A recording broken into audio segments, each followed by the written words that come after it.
Hello there, everyone. Are we working? Yep, audio's coming through. That's good. Okay, hello there, Pen. Hello there, Drafts. Anyone else in the chat? Hello there. So, I'm a little bit late. Had to do a few chores. So, yeah, ran overboard. I'm just launching the PC client, so bear with me. Just before it actually launches, I'm just going to get Tamin's flick screen on. Right, so we only got to do one battle on Tamin, that's not bad.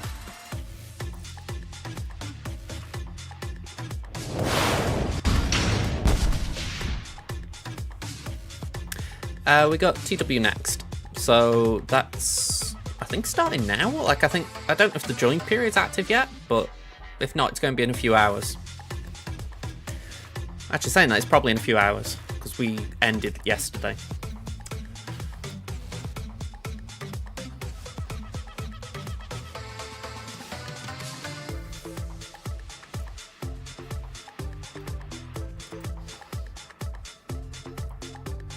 I've got to do raids and all sorts while I'm on here, so got a few things to keep us occupied.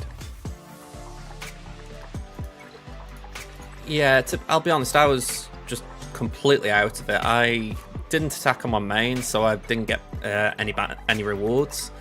On my free-to-play, well, this one, I did place a lot, so I got rewards, but I should say we got smashed, so it was a bit rough. Okay, let's go for Rose. Need to warm up a little bit. It's a bit of irony in my words there, because it is absolutely boiling for me right now. I'm probably wearing more clothes than I should be, but I wanted to take a nice photo for the thumbnail. The plan is to have this as like a permanent thumbnail moving forward, or at least for the live streams. Yeah, we'll do that. These ships are just, these ships here are just rabble. Hello there, R3. Oh, hang on, can I just smack that? There we go. How many caps do you have? It's very Yorkshire, so I approve. I have quite a few caps. I would like more, to be honest. I feel like I do keep rotating them a bit too often. I'd like something a bit more out there, but I don't want to get too crazy with it.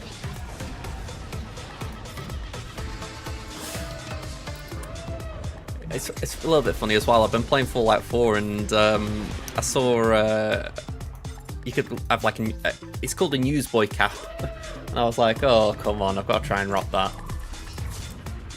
A little bit of difficulty, if you like, is the fact that it's a charisma hat essentially. So if you don't want charisma on your character, or at least all the time, you have to keep taking it off. Pretty nice though that whenever I go and try and sell some to someone who's selling things, I can just sort of put up my flat cap on and say, right, market stall guy here, let's get to business.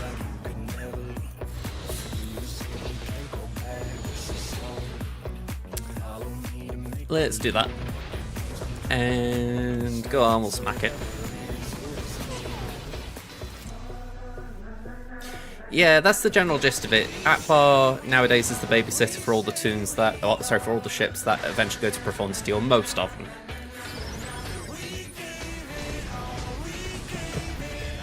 I've always said I'd take complete baldness with grace. If I'm miffed right now, it's because my hair has decided to take the very long way to it. Yeah, honestly, it's where ships are kind of a funny game, because you obviously want to build them up, but you don't want to be racing, essentially, because you can miss out on a few things along the way.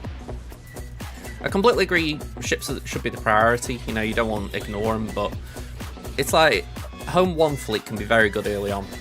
You know, you don't need to race to Profundity and then miss out on other things just because you've gone straight for it. Alright, one down.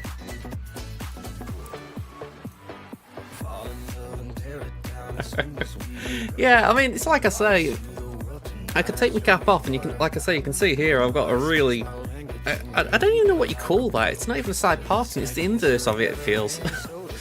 So if it like faded, I'd be alright. Or if it was even going inwards, like creating a mohawk, I wouldn't be too downhearted. But it's just doing something completely weird, and I'm like, nah, we don't show that except for explanations.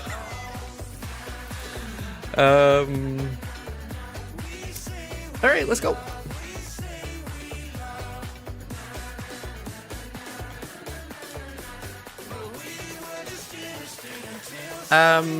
With Home 1, the best ships are Hans Millennium Falcon. This is obviously before Profundity, so it's Hans Millennium Falcon, Biston's U-Wing, and Biggs' X-Wing.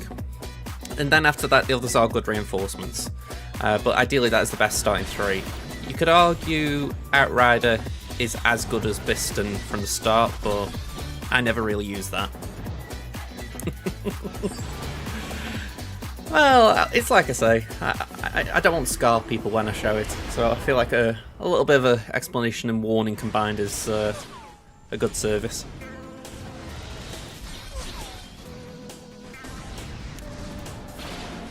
And also it means if ever you see me with a full head of hair, you know that I've done a Wayne Rooney.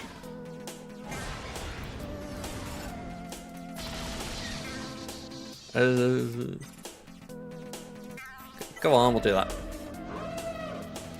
Yeah, the starters are those 3. So Hans Millennium Falcon, Biston, and Biggs.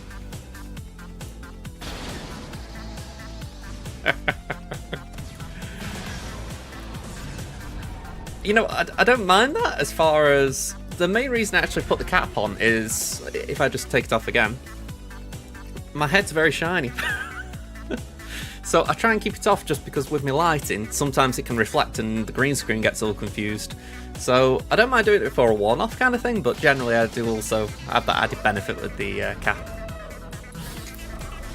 Anyone think I'd get like polish on there like Homer?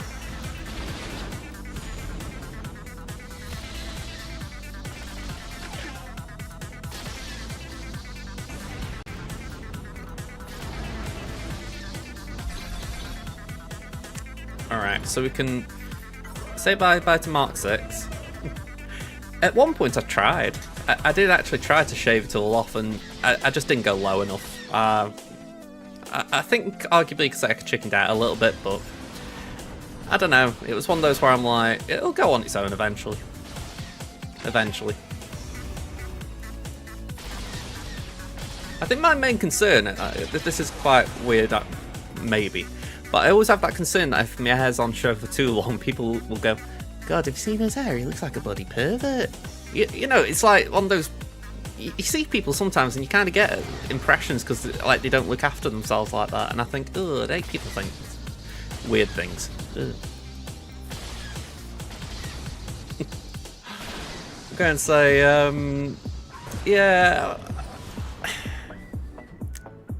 I don't think I could rock the Professor X baldness. I think that's part of the issue as well. I mean, if it ever happens, it happens. But I'm going to say, even James McAvoy kind of did it good. Patrick Stewart's just great bald. Okay. Where am I here? 14. Alright, say from. I'm just doing me one battle against you.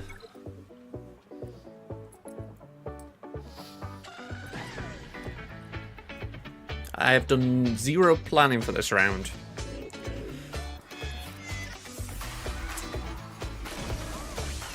So it's going to be very interesting to see what happens.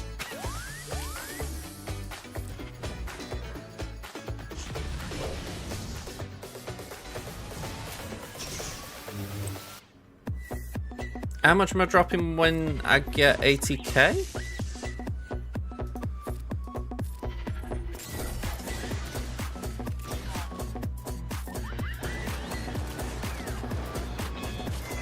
Oh, you mean like in Squad Arena? I'm usually around top 20. I mean, I don't keep too much track of it because Squad Arena's not really that big a game mode now. But, you know, I do my battle every day.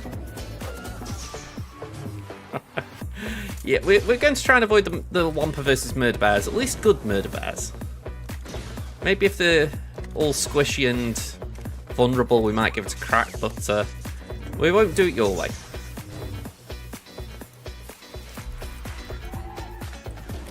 Not in Squad Arena.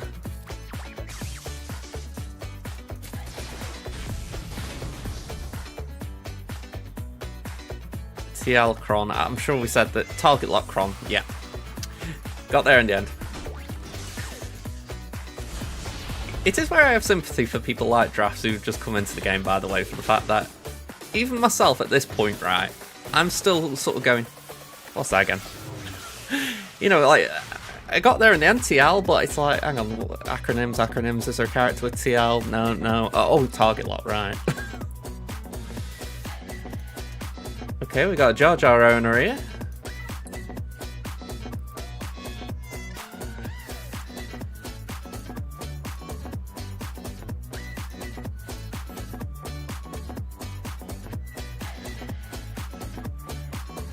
Yeah, I think that was me. I actually kind of just skimmed over it. There he is, Jar Jar Binks.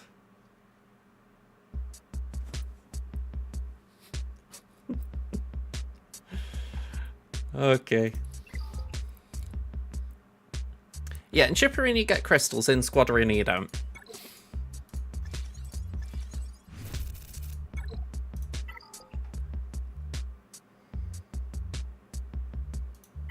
Have we got anything good here? Just the raid notification. Oh no, I did stay in Kyber 1 over the round break, so we've got Kyber 1 opponents. Yay.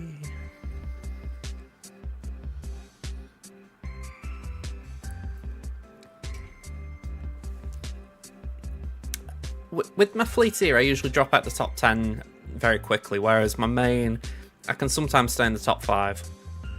Sometimes, it depends how busy people are, like if they're attacking and push me back just to get their own rank, or, you know, it's dependent. Alright, we've got 32 minutes, we've got plenty of time. Cunning Linguist is 2nd. Cross is 7th, so I think we're going to hit Cross.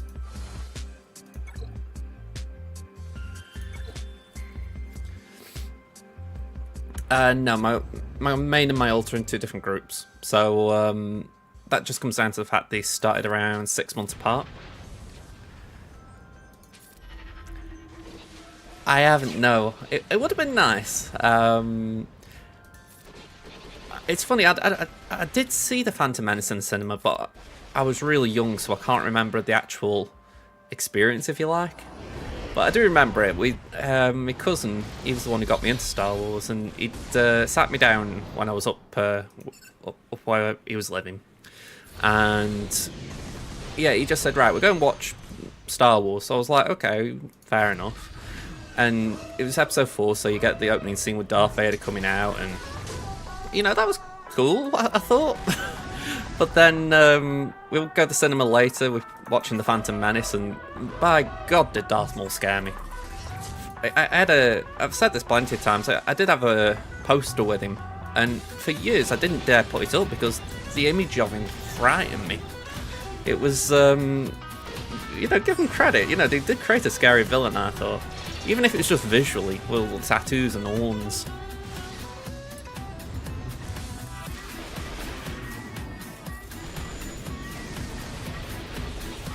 Alright, that's nice.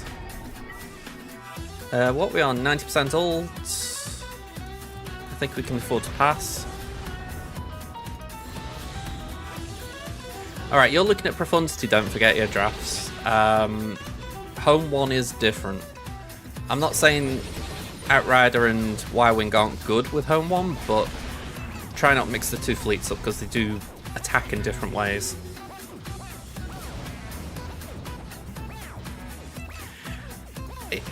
I kind of know what you mean. I'm not crying out for it. I think it's one where I'm like, how do I put it? I'm actually kind of in the inverse spot where I'd actually like to see the original versions. If Disney Plus put them on the site, I'd give them a watch because I'd like to see it before like George Lucas made the changes, because I've seen a few of them, but I'd like to see the full films, if you like, with the original intentions. Even if it would be funny seeing Jabba the Hutt as a human. Alright, so just to answer what you're talking about, drafts. Let me put it on screen. Hang on, can I turn unique off a minute? Here we go. So, Home 1. When I'm doing a Home 1 fleet, originally, this would be the way I'd be doing it. So, Han, Biston, and Biggs. From there, you'd want Phantom and arguably Ghost, just because they've got good synergy as far as reinforcing. After that, you want Cassian, because Cassian can cleanse enemy buffs. And at this lot, arguably, Y-Wing's probably the best as far as it can come in, get rid of a taunt, get rid of some protection. So it's a good group. For me, that should be what you try to aim for. The big issue is this, right? These two are not great characters. But yeah, if you got 6 slots, don't worry. Like I was saying, Y-Wing's kind of flexible. The issue really is this. Biston and SRP are not the best of characters. They aren't terrible, but, you know, they aren't something you really want to invest in early. So, arguably, you could take out Biston and put in Outrider, for the simple fact that Outrider and Dash is a good character, plus Outrider can kind of do the same job that Biston does. It's not the same, but originally the thought was maybe this is what they were thinking. So, you could possibly do that. And again, even, you could potentially put Y-Wing in from the start, reinforce with Biggs. So, there are multiple options, but personally, and again, it's just personal preference, I would always lean this way with Biston and Biggs, just because they're classic. Darth Maul was definitely a scary design. Your nephew laughed at Darth Vader when he first saw Star Wars. I think he needs to watch Obi-Wan Kenobi, then he might. Well, he might get nightmares. But yeah. Oh, hey, I've got a free chest. Cool. Yeah. I think with Maul, they really did nail the fear by Luke. You know, he didn't necessarily have to do something for you to go, wow, this guy's scary. Whereas Vader definitely became something that was scary by his actions. So, two different types of storytelling. I think they did try to... Again, I know the sequels kind of get a load of hate, but one of the things I will say about them, I feel like with Kylo Ren, they did try to flesh him out a bit, even if they did take elements from the previous villains, as far as you've got the mask, obviously, but then he wasn't like a mute villain like Maul, you know what I mean? He did have his own motivations, if you like, so for that reason I did like him. Yeah, exactly. I think they really had a good idea with Maul. I mean, I think you could argue that probably the one thing with Kylo Ren is the fact that they messed him around a bit. You know, they didn't really know where he was going in terms of the end goal.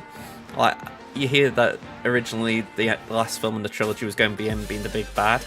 So for him to suddenly become how he was, it's like, yeah, maybe they didn't think that through. But I like the general principle, if you like.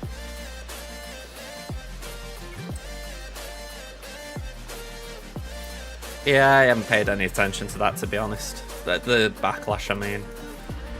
There's a group of people online who moan about anything, so I just don't pay note to it.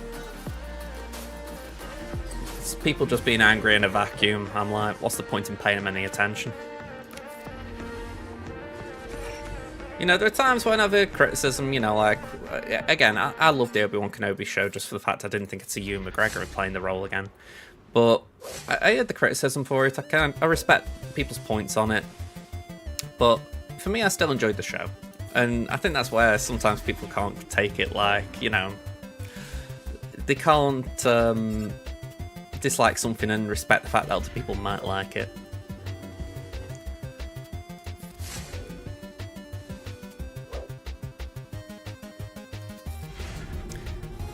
It could be something to do with views. I say it could be. A lot of them probably are.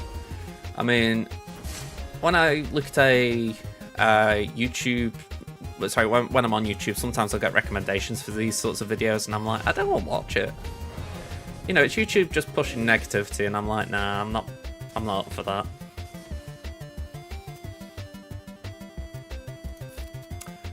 Let's do that.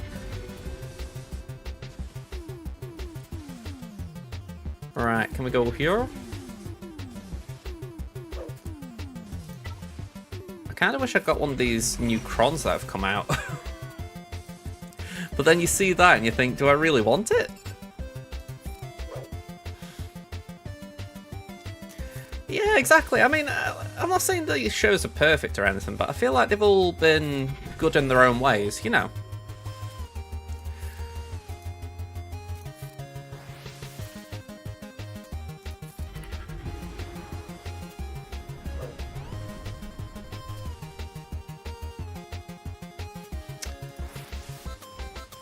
I think at times as well, part of the issue is people have an image of what Star Wars is meant to be, you know, like when you talk about extended universe and all that kind of stuff, and I think when it veers away from that, people get upset.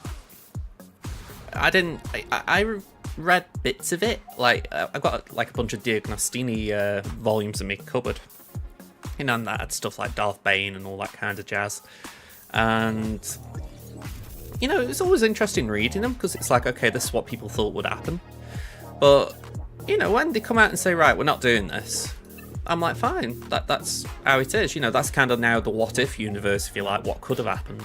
So I just sort of take it by ear and say, right, what is happening?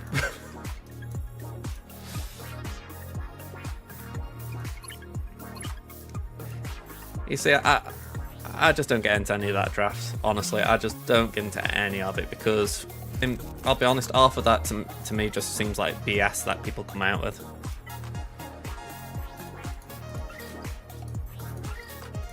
You know, it just strikes me as something that people like, is it Mike Zero on YouTube? People who just pretty much spam constant negative headlines about Star Wars, yet consider themselves Star Wars fans. It's like, yeah, I don't even give them a bit of... I don't give them breath, let alone energy.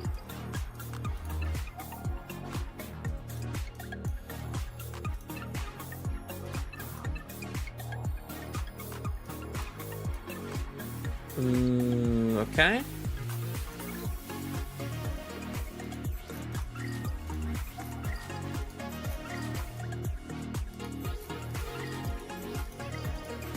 Here we go.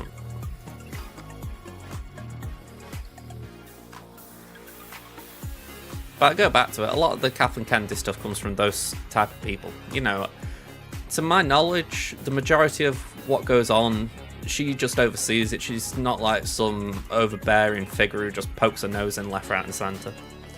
That's my understanding of it. I think people just like to paint her in that way.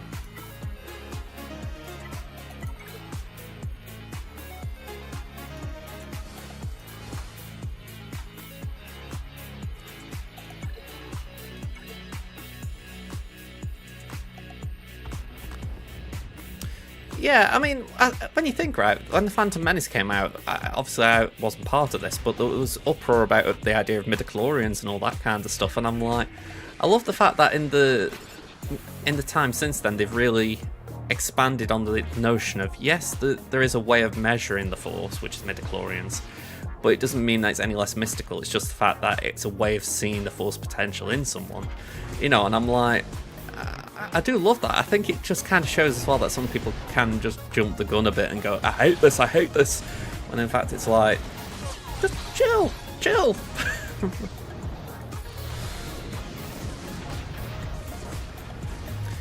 Yeah, I mean, I think that's it, isn't it? It just depends how your mindset is, if you like, Osprey. It's like I say, I'm pretty chill about a lot of these things. I mean, again, I said it earlier, I'm not going to tell someone they gotta like something, I'm not going to tell someone they should dislike it or whatever. But just me personally, I enjoy these things, so I will defend it a little bit, you know.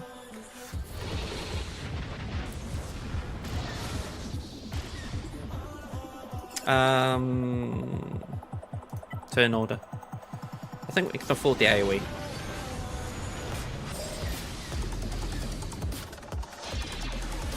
Alright, we lose Mark 6. I did have a battle a while ago where Mark 6 survived. It was beautiful. I just don't know how I did it.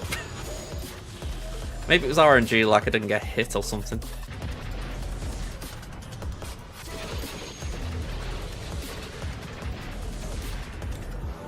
I mean, by the by, I'm actually looking forward to the Acolyte. I've seen the...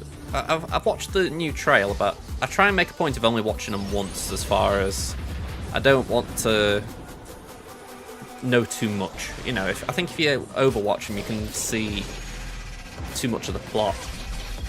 So, I did watch it. I like what I saw. I'm looking forward to seeing Carrie-Anne Moss in that, to be honest. So, we'll see how it is when it comes out, but I think it could be a bit of fun. If anything, I've not read much, or read or heard much about the High Republic era, so it wouldn't be a surprise if some of that doesn't come to Swaggle at some point. So it'd be nice to get a little head start on it. I mean, you think how Dr. Aphra came into the game. You certainly can't rule them things out.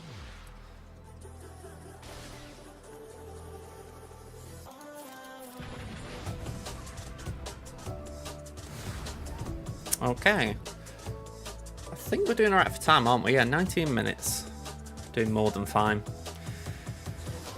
So, I was hoping I could knock Cunning back. That was the old plan here. I was hoping I could knock him back a bit, but because of how the climb went, I'd be knocking him back one spot, which is kind of pointless. So, I'll do a refresh. I'll wait till me 6 minutes are up, hit Blue 6 as he's called here, but I know him as Perseus. I'll knock him back, and then we'll do GAC.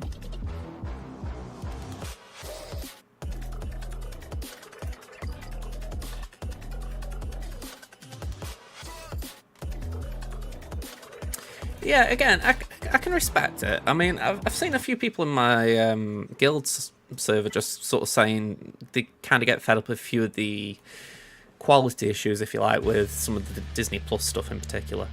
And I'm like, I can understand it, because I think if you take like the first season of Mandalorian, for instance, right, I think that was quite a high bar in terms of what I would call all-round Star Wars. You know, it's something that can appeal to everyone. And then something like Andor a few years later comes out, that I would consider high-tier Star Wars, as far as it's probably catered more to adult audiences, but not like, you know, we're not talking like a Game of Thrones kind of show. We're just talking about, it's not as much for kids, you know, like it's not sort of aiming for appeal to everyone. So I think when you got two shows like that have really hit high bars, when things fall below the bar, I can understand why there's criticism, because it's like, come on, we know you're better than this. But I think it's where I've also had sympathy with Disney Plus as a service, because I think at the start especially, they had this mentality of, right, we've got these brands, but we've got very few products for them. You know, because like, I remember when I first signed up for Disney Plus, and I'm like, okay, this is cool, but I've got Pixar movies I can watch, I've got some Disney stuff I can watch, some Star Wars movies and TV shows I can watch, but what else? And at the time, I was fine, I could just keep on watching that, but if it had stayed the same, it would have got a bit stale, there wouldn't have been a lot else. So I think in the back of the head, well, I was saying the back of the head, it's in the planning stages for Disney Plus, they were like, we need to get content out, we need to make sure we're producing all our shows really fast rates, so that we've got loads of things people want to keep coming back for, keep the subscriptions up for. And then, essentially, I think what changed is Star. I mean, I don't know about anyone else, but I watch a lot of the Star content on there now. And, I mean, I don't know if, I know in America it might be a little different. You've got Doctor Who there, I think, now. And, you know, you've got, essentially got more than we've got in some ways on it when you're paying for that service. I mean, I look and I think, hey, okay, thanks for the 200 cheered X200. Hope your GAC is going well. We're going to start in a minute. Actually, let me get the time back on screen as well. Here we go. But yeah, I think what happened is Star came out, and I know for myself I'm watching a lot of that stuff now. Like the other day I was sitting with Mum, we were watching The Americans on there, and it was only like a couple of episodes we watched, but you know, it was enjoyable. You know, bit of Soviet spy drama kind of thing. You know, but trying to get into Carrie Russell as well. I feel like she's playing a good part in that. So yeah, it's one of those where you're like, you've got that initial problem, and then they solved it without actually needing to do what they did. So they've got all these shows in production, or pre-production, or wherever you want to call it in the timeline, and then suddenly this thing comes along, solves the problem, but they've still got all this stuff going, so they're like, well, we might as well keep going. But they've now got to the point where they're seeing people going, we're not happy. So hopefully, this is both MCU and Star Wars, hopefully they are going to start scaling back production a little bit and sort of take more time. I mean, I think Andor's set the standard as far as how to make the shows. Essentially, take your time, don't rush them, and get them out with good quality. I think when you've got something like The Mandalorian, that's probably as important that they take a bit of time, because if you're using the volume, you want to make sure that everything looks good. You know, Obi-Wan Kenobi, don't get me wrong, I loved it, like I say, but I know people had criticisms with the use of the volume on that, and I'm like, I think that it was a time issue. They were rushing that out because it was like, alright, we're in COVID, we've got to keep shows going somehow. And I think if they had just taken a beat, they could have done better with that. But because it was in a bit of a rush, I think they struggled.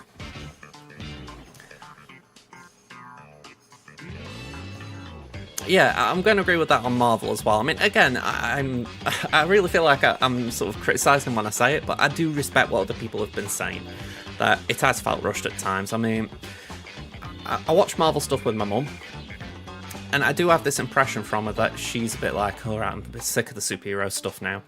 And, you know, she carries on watching it, which I'm grateful for, because it means we've still got a show, a sort of thing together with it. But I can get it. It's like they've bombarded us with things, and some of them don't feel relevant. I mean, they might end up being, but it's like, I remember she fell asleep during the Eternals, and I'm like, yeah, this is kind of summing it up right now. Yeah. And again, by the sounds of it, they are adjusting. I mean, you think this year with the MCU, I don't know for sure about TV shows, but I think Deadpool and Wolverine's the only film. So I do think they have kind of got the message. I say kind of because I think next year there are 3. Captain America 4, Thunderbolts, and Fantastic Four are slated, I think. But you never know, one of them might get moved. I wouldn't be surprised if it isn't Fantastic Four that gets moved, because that's only recently started production, I think, with... I think it was Valentine's Day they did the cast announcement. So I'd be surprised within 18 months if they could get a good movie out. So they might push that back a bit, give them more time. But again, I'm hopeful in that regard, because if anything as well, it could be that if Captain America 4 and then Thunderbolts released back to back, there's potentially a little bit of a narrative thread between the two. So that might at least encourage people to come back for the follow-up, if you like. So that's Marvel, obviously. Star Wars is a little bit different. You know, we got Skeleton Crew later this year. I've got no idea if that's going to be good or not, because they've not said a damn thing about it, except for that it's a coming-of-age story. And you're like, okay, I won't shoot down or anything, but I would like to know more. So, we'll see. Like everything, we will see.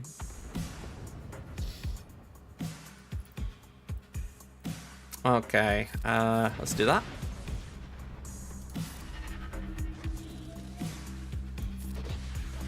I did try getting in touch with Meathead last night, actually. I was seeing if I could get me a code for the PC client for my main. I don't think he saw my ping. So we are still running BlueStacks, but fingers crossed we can get it soon enough. Yeah, I was like, I will try. You know, I was like, it'd be nice if we could stream it in the PC client, but I thought, he's a busy guy, I'm not going to nag him. If anything, I don't want anyone at Swaggo events thinking I'm just spamming his handle or anything.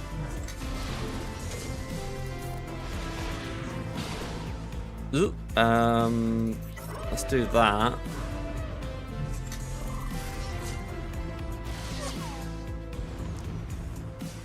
Right, we can't ignore the taunt, so we just do that.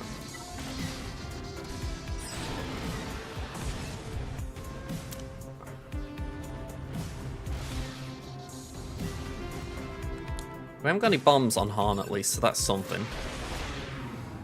I'm not really liking our ult progress though. Well, I should say lack of progress.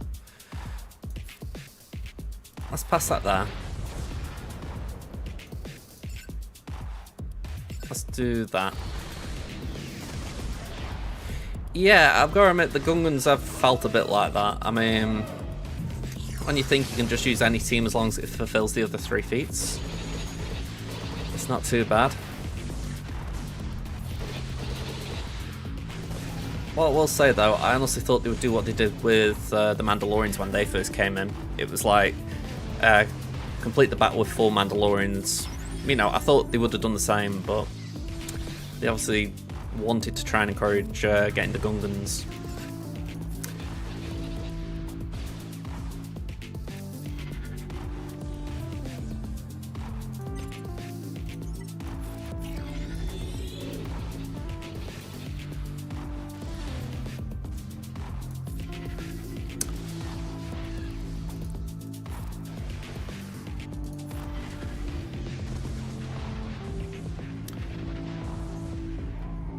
Right.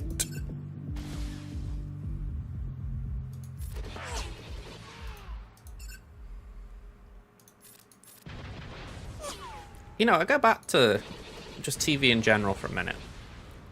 Maybe it's just me, but ever since COVID, I feel like I'm constantly on the lookout for signs of something being filmed during that time. I mean, it's like when I'm watching quiz shows, I'll be looking and thinking, are they 2 meters apart? It's a weird mentality to have, but I think in my head I can't help but think how much was affected, essentially, you know? Like, are we still in a catch-up period, or are things back to normal there now? Strange. Just makes you confused about the GC army. It can't bridge the gap between Gear 11 and Ralix because you can't use Gungans. Yeah, it's just a little bit odd. I mean, this is the thing though, you could argue that anyone who's going for the GC Omicron would have the Gungans. You know what I mean? It's like, I've got Phalanx somewhere on here, and I'm like, I'm not just going to apply an Omicron to him because I want the GC bit. You know, I apply it because I've got Gungans. So, I'm like, I kind of get it. It's like, it's not for everyone.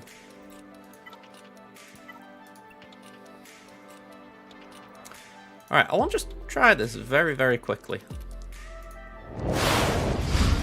I've been trying it kind of regularly since I re-signed up for it. I want to see if by any chance I've been given access and they haven't emailed me. It's unlikely, but feels like a good way of doing it. And apparently not. No big surprise there, but I thought I would check.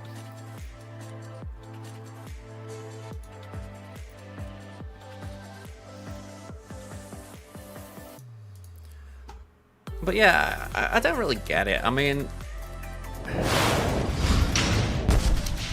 I look and I think, why set 5 Gungans? Because it really does limit the number of people who can do it. Yeah, essentially. I mean, the mistake I made is that I signed up on my main account here with the wrong email address. So I need essentially to... I've tried redoing it, but there's a wait, it seems.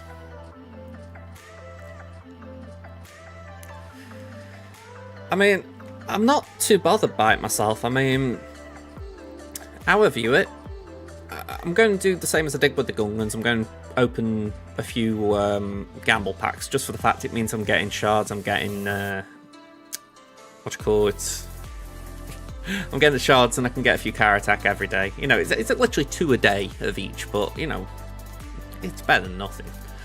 And I look and I think, just supposing on the off chance one of them gamble packs got me a 7 start. I mean, yeah, all right. It kind of encouraged me to rally him up, I guess. But on the flip side, I wouldn't really be worried if I didn't, because, do you know what I mean? You need a team for it, really, don't you? And I suppose I could use some Galactic Republic on here, but I'm not too bothered by it.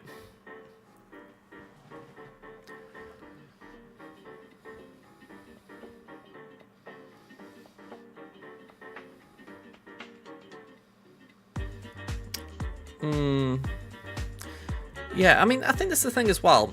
Because it's essentially a Datacron that you can only get if you've got your character to Relic 5, it really is just for whales. I mean, again, like I say, if you gamble and you get a 330 roll, then of course, you know, you've got an enticement, if you like, to try and get to Relic 5, but even then you've kind of got to, you know, it still feels a bit weird. So it's like, it's not going to do much unless you were going to do it anyway and just really wail out for it.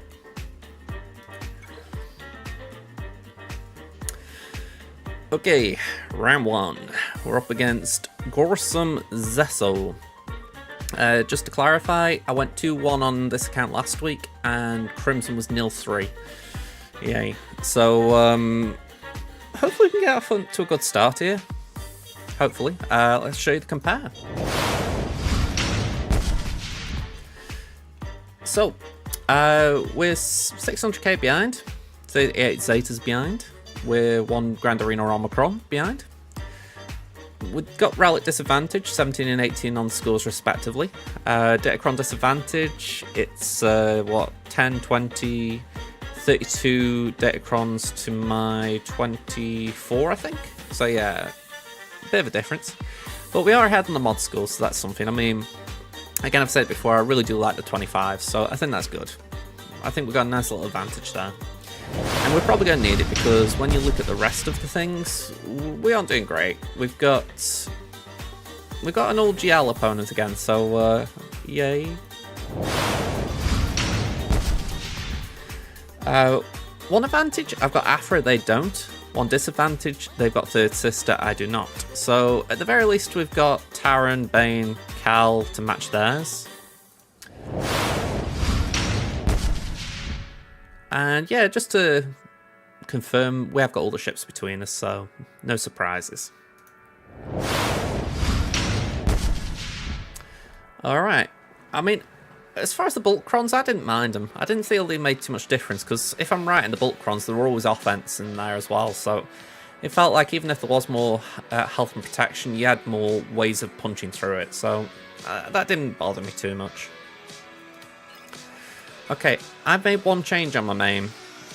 We got General Grievous on defense for a change. And I've put a Separatist Cron, so we got the 15% offense, which won't do jack for Grievous, but it's there anyway for maybe B1 or something. 20 speed again, won't do too much, but whatever. That's the bit I wanted, really. I wanted to see how they did with a bit of blind, so I don't think it would do much if they wampered it, but if anything, it stops them wampering something else. We got Jabba, we got Leia, and we got Finn Zori. And by the way, Zori's kind of a project at the moment, so hopefully we can get up to relics for the next 5v5 season. As for the South Wall, we got Rey again, we got Tuskens, we got Dash, and we got Sana. So what are we facing? We've got JMK. We've got Finn Zori with Holdo's Cron. That's something I was tempted to do, but again, with Zori not being relicked, it kind of made the choice for me. On my other account, I thought I don't really want to do that, so you'll see why in a bit. We've got TTMG, so we've got to deal with that. As we said, JMK, and we've got Sia Malicos, so another one that's kind of... At least there was no Fulcrum. Small mercies. Then down here, we've got Jabba, we've got Rey, we've got Lord Vader, and we've got Traya.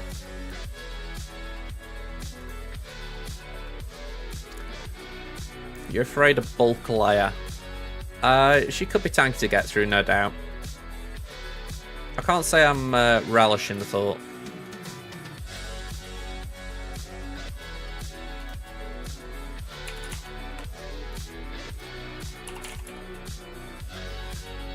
That's a good Lord Vader team, by the by.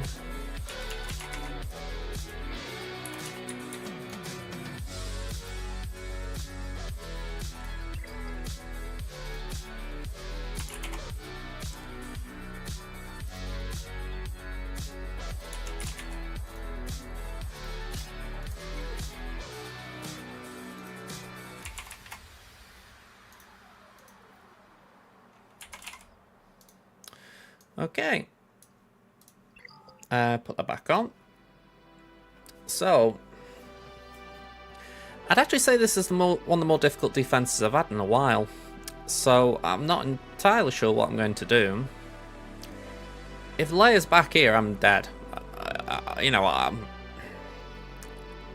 can't say with any certainty what I would do. We've got Darth Bane now at Relicate, so we can use his Datacron, so that's a big plus. My thoughts are right now, if I could do JML there, that'd be good. Maybe we could do a Bounty Hunter Snipe here. I'd have to check speeds, but maybe we could do it. I'll tell you what, before committing anything else, let's check speeds. If anything, I did reduce my speeds on my Bounty Hunter team, so I could do with double checking it.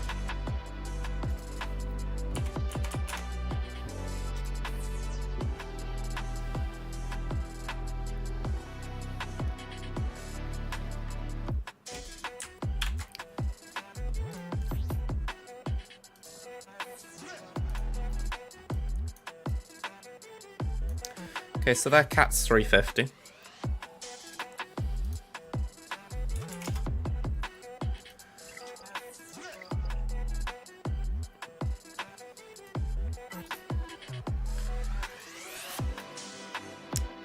JMK is 567. The other three I'm not too worried about. So at this point, it's put my own speeds in. Let me actually just assemble the team.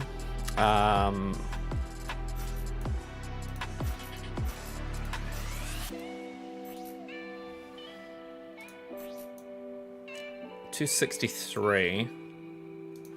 So she's dropped 10 speed since the last time I used her.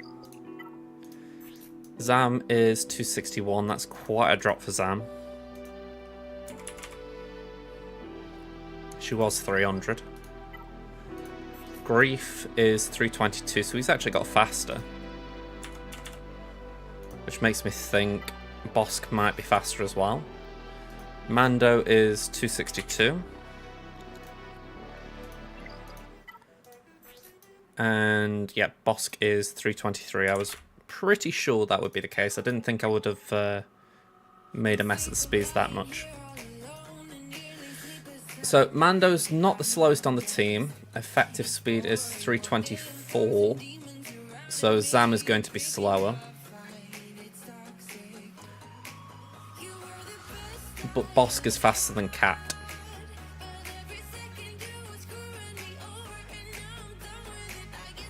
So I think we can make that work. I mean, let me actually double check, because I didn't put Padme into the equation, so we'll do a double check there. 298, that's actually a bit of a concern. Yeah, Padme is not slower than Mando. Effective speed of 328, Mando's 324.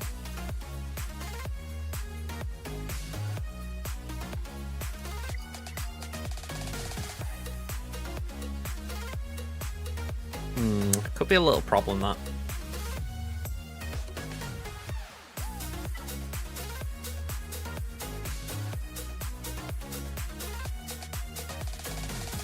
Also, by the by, that could be a actually, no, that won't be too bad. I was thinking Jedi Ally deals damage to an enemy.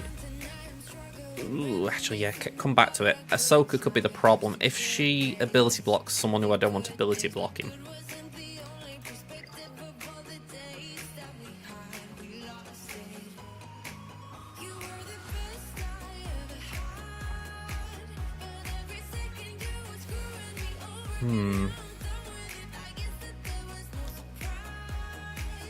It's a shame. I love this. As a two-shot, I love it as a counter. But man, that has got a few question marks over it. Alright, so with that Lord Vader lineup, I just can't chance Bounty Hunters. But if I don't use them, I've got no other real counter, because I mean, maybe Bane could do it, but I really don't want to throw Bane away.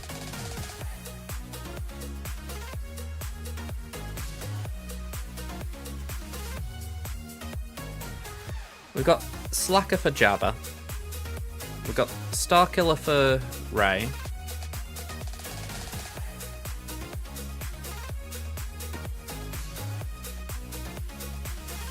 We've got Malgus for Traya. Although saying that, I could ideally do a Traya up here. So, sorry, Malgus for Seer. So with Traya,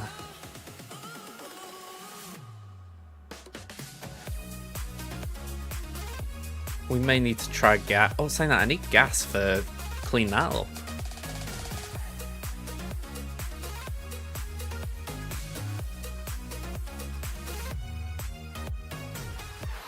This is tough.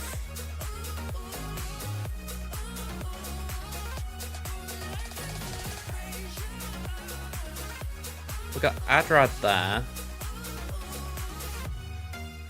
I think we can CLS there. Maybe.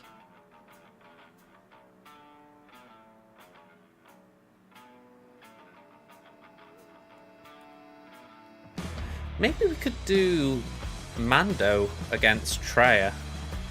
It'd be an odd one, but maybe we could do a double tank situation. So bring an L3. That way it's L3 and IG-11 taunting. Traya can only hit one of them. So therefore we would still have one tank that will counter. And hopefully that would be enough to help Mando get the birds.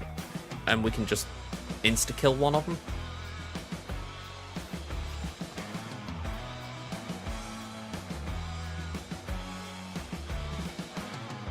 Feels like a bit of hope in there.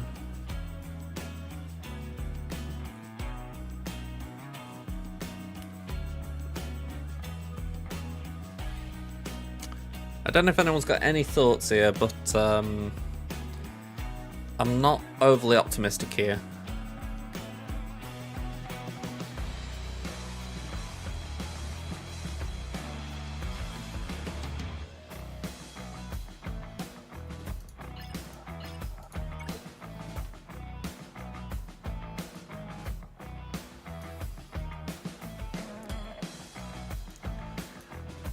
I think we give this a go early.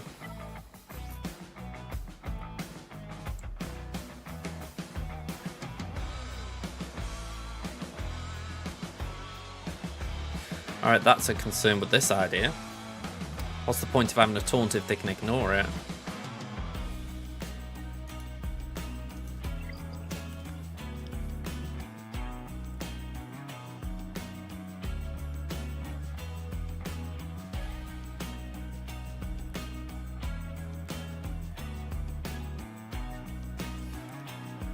Ooh, that's a good point. That is a very good point.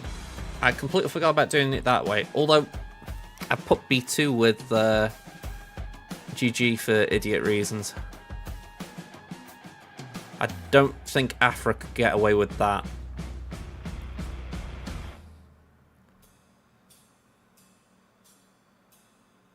Ugh. Now I'm regretting the GG. I'm trying to think of there's nothing else like B2, is there? There's nothing else that could keep interrupting and let the team take turns.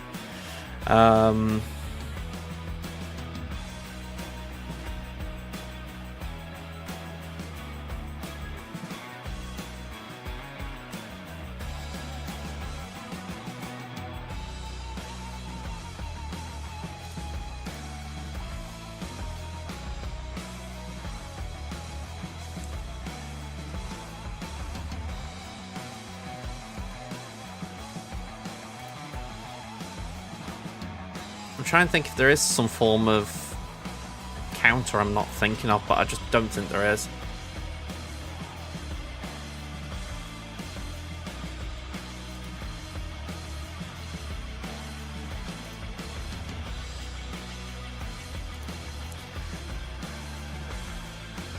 Yeah, I think I'm going to revert back to plan A there. I'm really annoyed that I've made Afra weaker there, but Afra needs B2 for that counter. Or at the very least, I think GG. I think Lord of the Darts was saying that GG could work instead of B2, but I haven't seen it.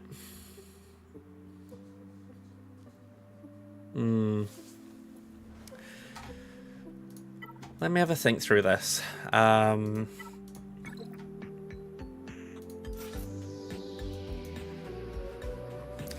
Night Sisters aren't built for it.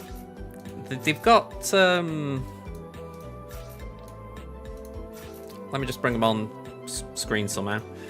They've got the Lightspeed bundle, but they've got no Omicrons, so they're not in a great position.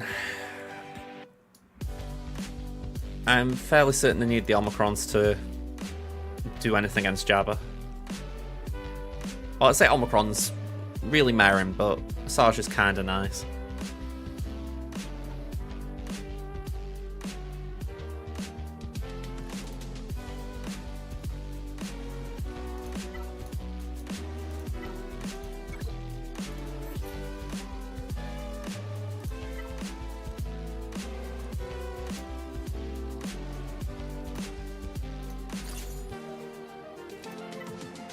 I mean, that's in Fear, so that's some... Sorry, not Fear, Doubt, so that's something.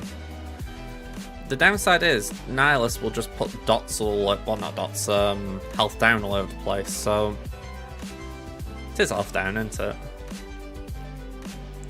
Yeah, damage over time for 2 turns on a random enemy that doesn't have any debuffs. At the start of each enemy turn, Nihilus inflicts health down on them. Plus side, Agi 11 can cleanse it.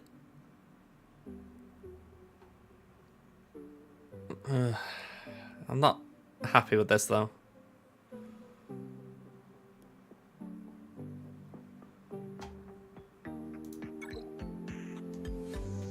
Let's go for it.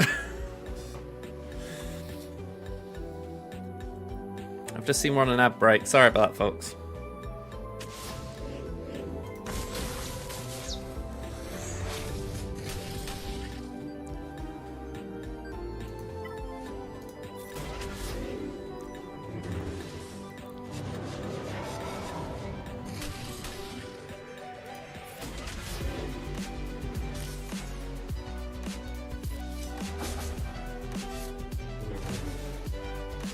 I mean, it doesn't really need saying, but it is a problem that Nihilus was able to get the drain so quickly. Go on, we'll do that.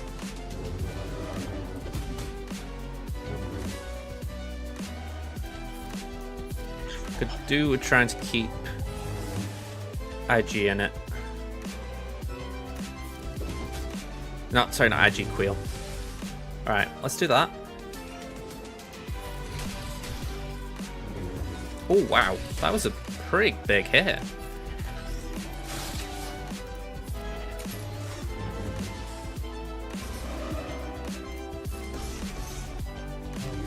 I was going to say, you can counter Nest, it's why you're here, Duck. Okay, 15 stacks, that's going to be nowhere near enough. Surely. I mean, did something at least, but... not enough.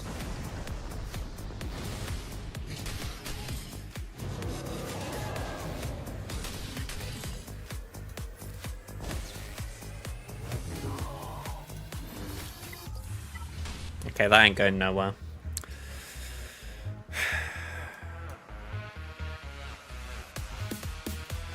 Okay. I don't like this, but we're going to go north. We're going to see what we can do against this lot, and then work from there.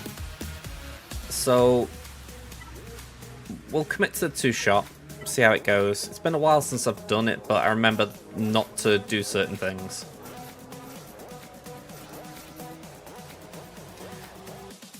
Afra versus Treya might be doable. I've not tried it, I'll be honest. We'll see, I guess.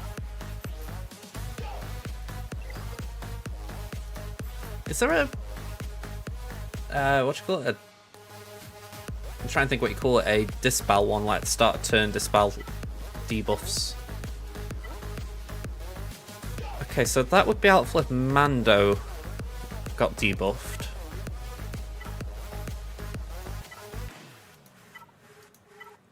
Yeah, I think we'd give that a go.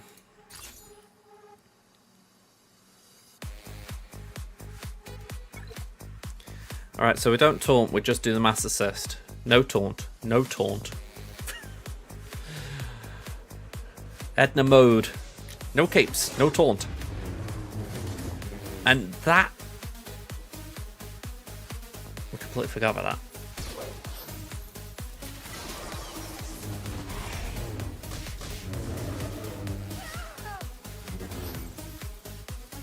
Yeah, we ain't getting this one.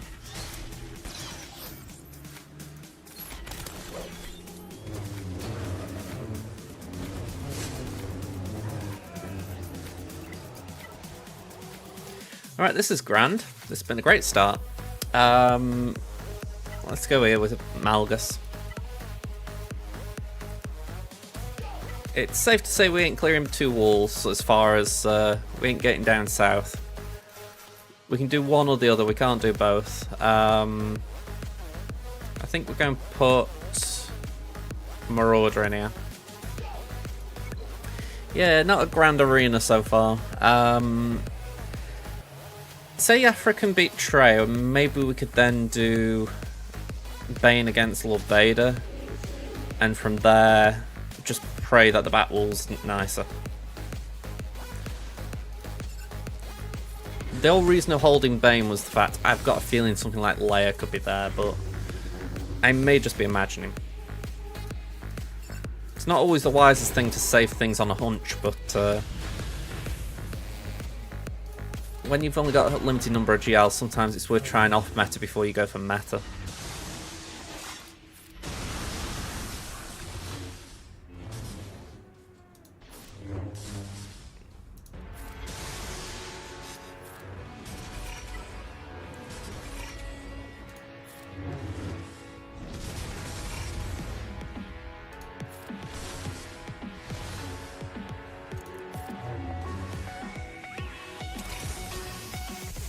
Alright, we got a bit of doubt on our side.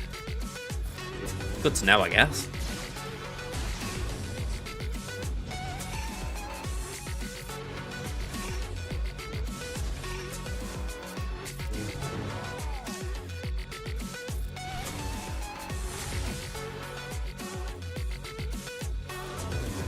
It feels like a slightly big hit.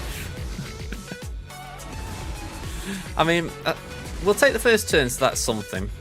We can increase cooldowns, all that jazz, but I suppose the question is, if it goes against us, you know, if things start going bally up, that's when it gets problematic.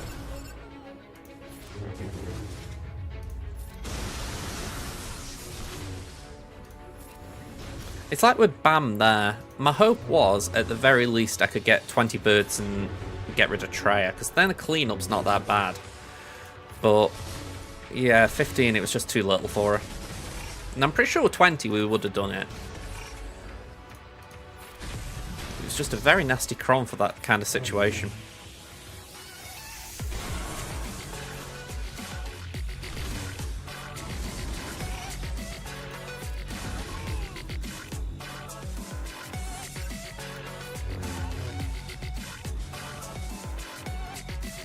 I haven't even talked about the new Datacron set, really. I did see what Osprey said regarding the bulk crons, but I feel like this new set's actually got some interesting level 9s.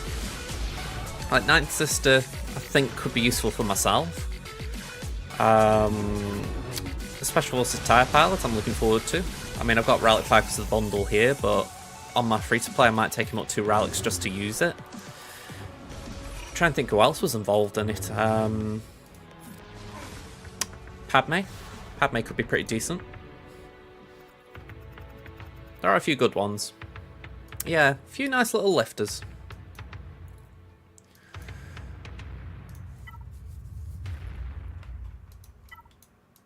Because I think the thing I've always been concerned about with Datacrons is the fact that they can, if you give them to a GL, do they make them really overpowered? Like, you just don't want to do Grand Arena because of it. That's how I felt with the first couple of sets. Like, Rey was really obnoxious. I feel like the Raycron we've had here and arguably the Slacker one that's incoming as far as the actual Slacker Cron, they aren't bad. And I feel like the ones that we've had that support the team, like Aldo here, Special Forces there, I feel like while they do support the team, they don't make it overpowered or anything. You know, it's like, this is obviously annoying with the idea you have to sort of drop them at the right time, but that's about it.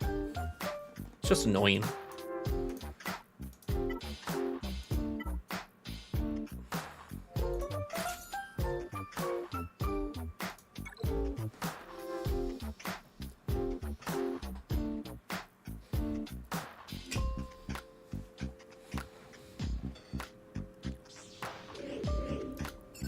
Yeah, there's a few that could be annoying in different situations to what we've already seen.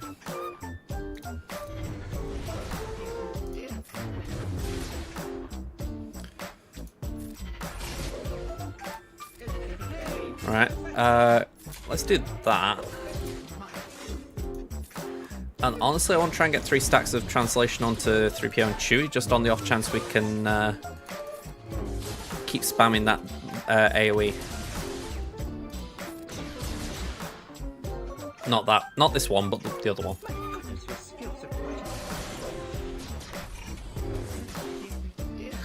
They really want CLS. Let's go over there to Zori, at the very least try and slow her down.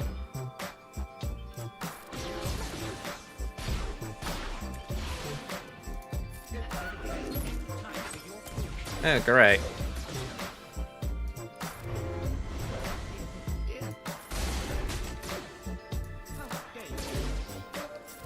Alright.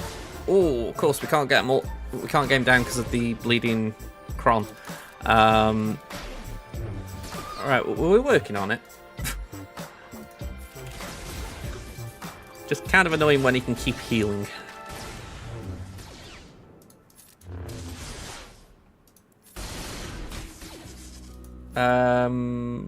Yeah, let's call 3PO and Chewie, get every one of them attacking. Do that, just to blind them so they don't do anything when they can actually attack. And I think we've just got to hit Holdo as much as we can, try and get this protection up down. Am I missing something with her kit though? Why she's suddenly become Nest?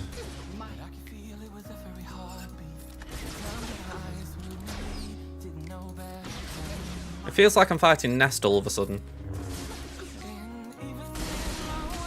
Yeah, I know it's Holdo Crom, but what's causing all this protection up? 100% bonus protection. Right. So I'm trying to think what I can do because I just can't chew through it.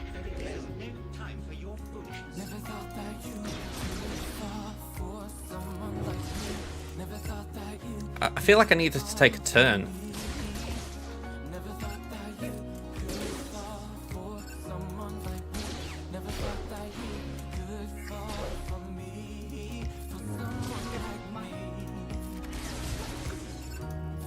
Yeah, I'm just trying to hit the others just so that they can have the turn meter down a bit. Come on, Holdo, take a turn.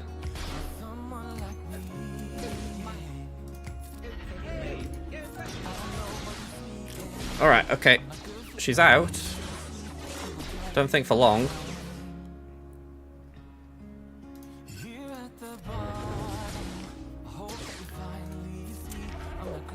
Yeah, she's already got it back. That's bleeding annoying.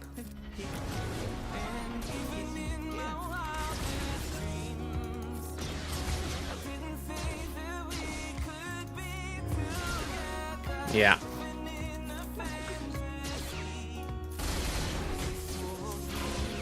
See, I don't want to remove a turn meter, but we kind of have to. Hey, I think we got there. Right, we can actually start work. There we go. Right, do that. We've got a minute. I think we've got time. It's just a little bit more of a clencher than I'd like.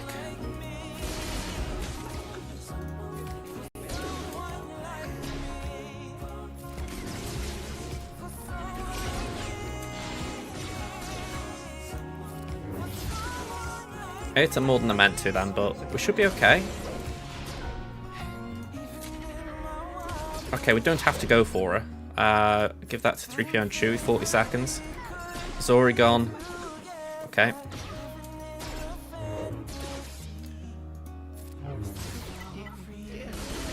Okay, hopefully the AI can get in the time, but she could be just like nesting with timeout.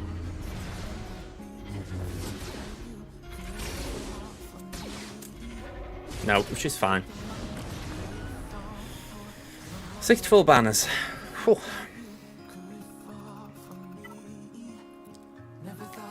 Never in doubt. Yeah, I think that's where it went right, at least. Alright, Jin.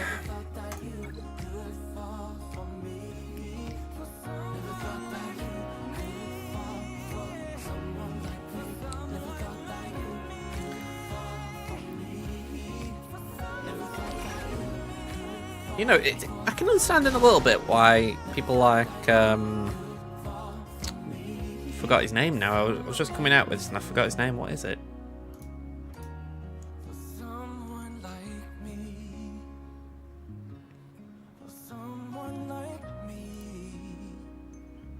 Endel Beale, that's it. I can understand why people like him quit the game, as far as, you know, they were good at like doing the counters. You know, they got like good planning, if you want to call it that. And then Datacron's kind of constantly undermined that. You know, you think about that bounty hunter counter for JMK. That was something you used to be able to rely on quite a bit. You know, like, oh, can't be, you know, you can't one shot, but you can get a two shot, you know. I can understand why people sort of got frustrated with the idea of the meta constantly changing like that. I do see the positives, but I can understand why people did get frustrated.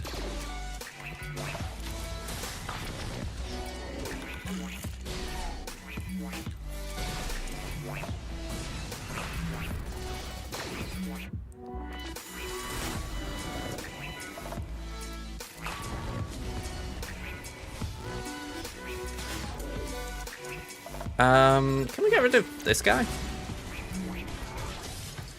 Yeah, I mean, I can respect the what Datacrons have done. You know, I still have my gripes with them at times, but it's more just the way they're released to a degree.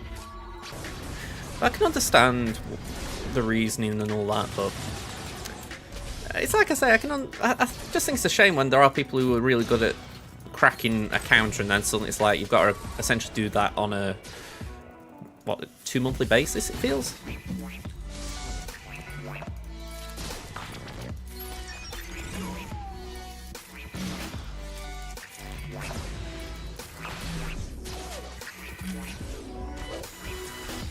Hello, Salasha, how you doing?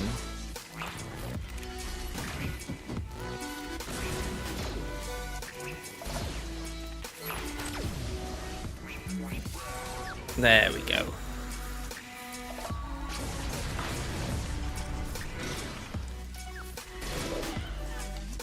$64 again, not too bad. Okay, we'll do JML here.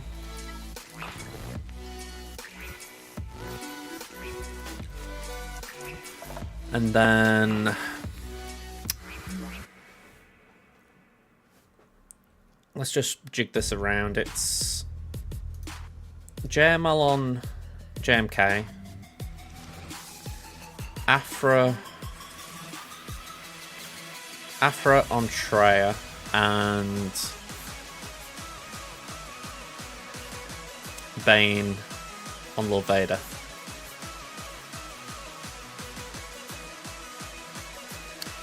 Yeah, I mean, I did say it a while ago. I'd like it if this did actually give you your Crom back if it returns. So a bit like, trying to think, the Afra Crom, for instance. That had essentially already been in the game, hadn't it? So I think if that comes back, you should be able to get it back. You know, if they're coming out with new ones, fair enough, you've got to farm, you've got to make sure you get them. Maybe don't even give you the stats, you've got to roll for the stats, but the actual 369 are set. But it just feels at times like it forces you to farm them again, and it's like, that does annoy me a bit.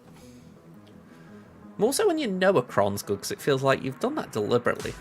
Which, again, I get, but it doesn't make it any less frustrating.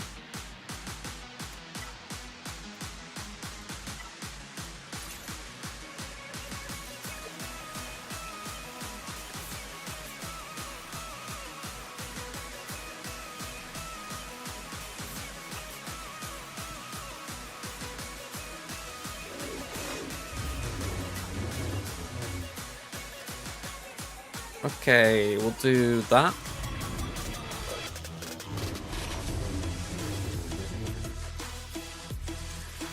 We'll pass that to Raven. Swap with Cal.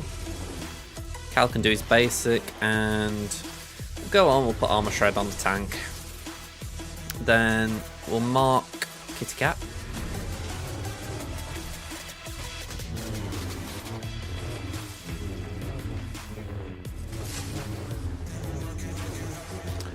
They've got the one-turn ult, of course they have.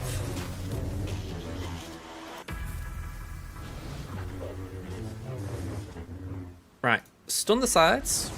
If anything, it should minimise the effect of that one-turn ult. Or, sorry, two-turn ult. Let's get some protection back for Master Luke. Now, I've obviously just burned a Night Cal turn, so we would like to get that back as quick as we can.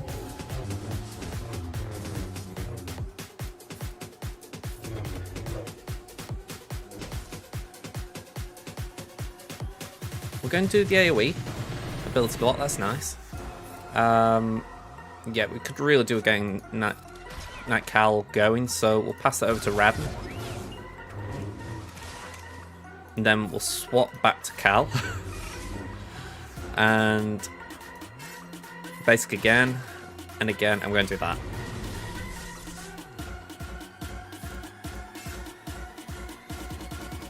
Who's not got a lot? Cal, oddly enough, so we'll do that. Okay, Master Luke's going to go in a minute. Ooh, ooh, ooh. Stay with us, Raven. We're going to need you. Stay with us. Stay with us. Let's do that.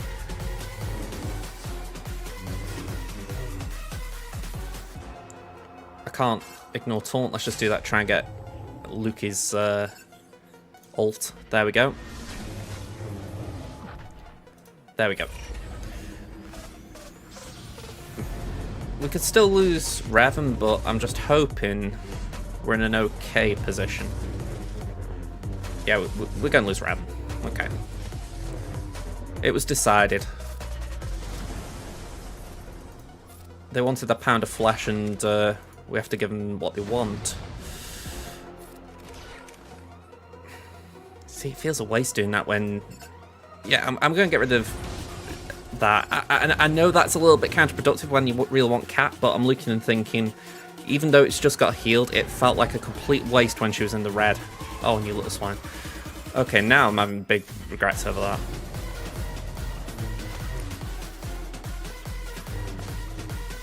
I know on paper it's like, why didn't you get Cat? But I was thinking, she's in the red. We should be able to get her, but obviously the AI was like, no, we're going to save her in time. Okay, we might still be able to rescue it, but at least we got the tank out, that's something. Pass that to JML. Give that to JML.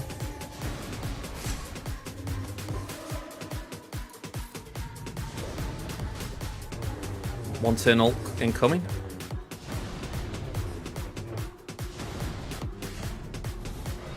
It really annoys me how frequently they use that one turn ult. Alright, be gone. An ability block on Padme, that is golden.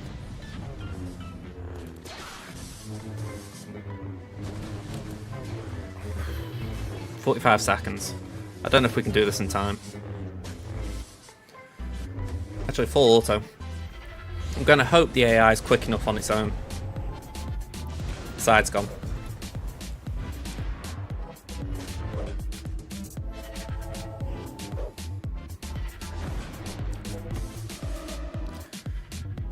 got there. Whew, 37.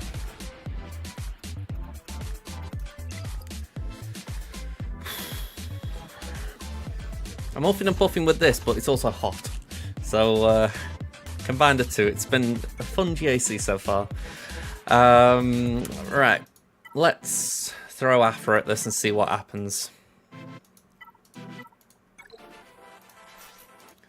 Murder droids, I need you at full performance.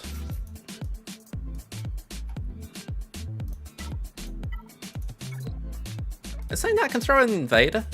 Vader wouldn't hurt you. A few ability blocks, maybe. We've got a bit of doubt as well, that could be nice. If they start hitting us, they might struggle themselves.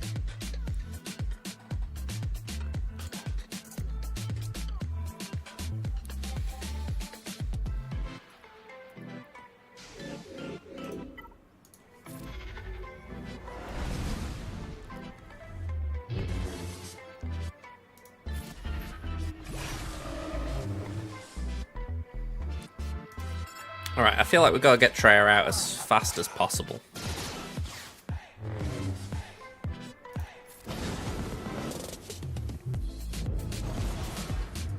Okay, that was quicker than I thought. Wow. I mean, I know Nihilus can do that, but I also didn't think we knocked him below 100%, but apparently I was wrong.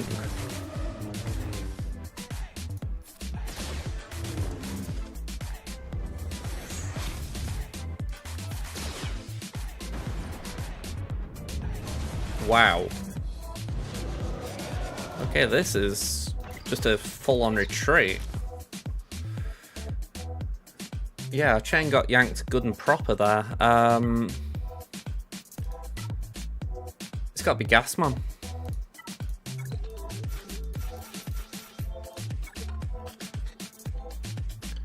Gasman, and then, like I say, Bane and Slacker. Oh, and Palpatine Ray.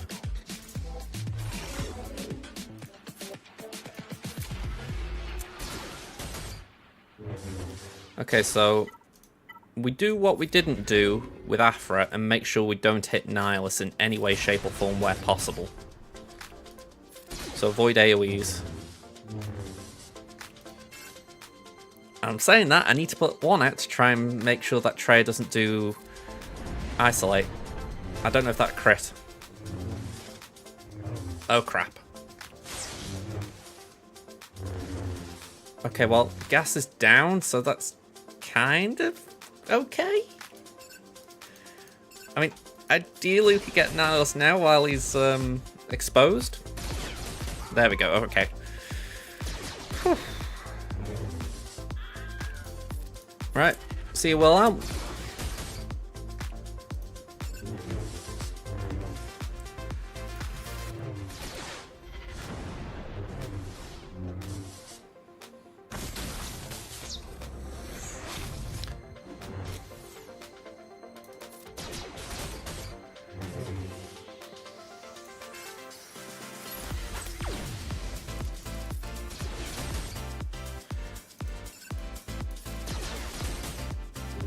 Okay.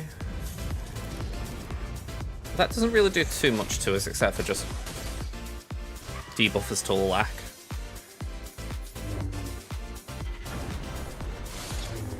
Oh, okay, so that's the savior from Talon.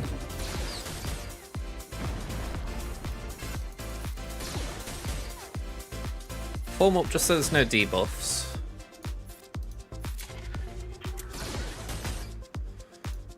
Yeet and delete. Right. Feeling a lot better.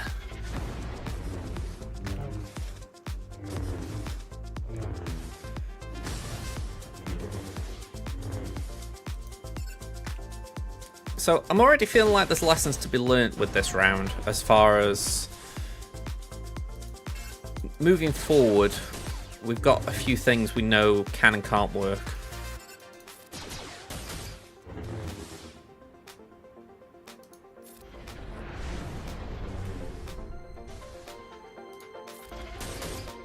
It's just going to be interesting if I was Right, there's something at the back or not.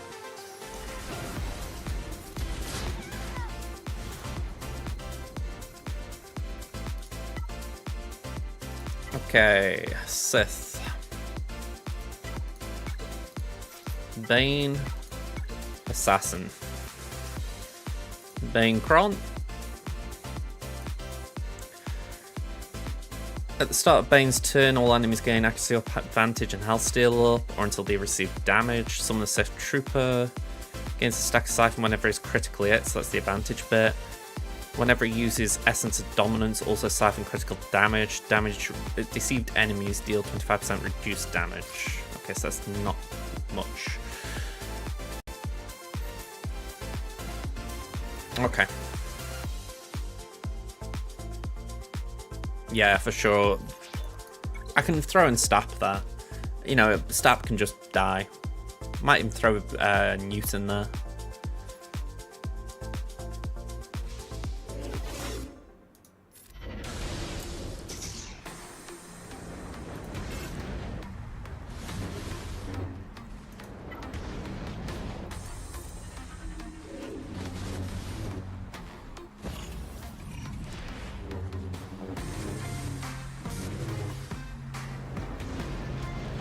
Alright, let's do that.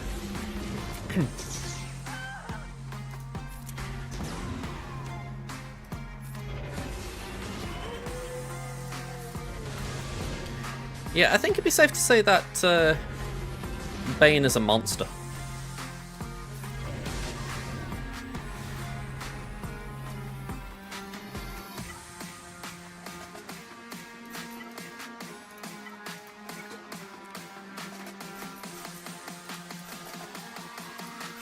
Alright, have I got something with crit damage? Or... actually, maybe that one. It's got crit chance and offense, we'll go for that.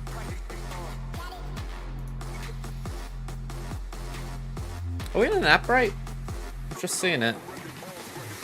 Yeah, sorry about that, folks. The bit of my screen that says I'm on an ad, it keeps hiding when I'm in battles.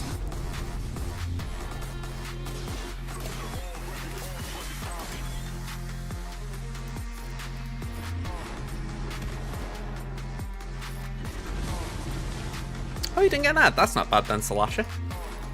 Let's do that. And we'll poke the bear again. Alright, bye-bye hooks.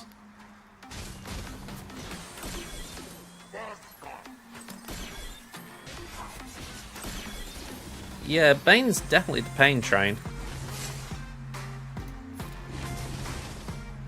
Alright, we like that.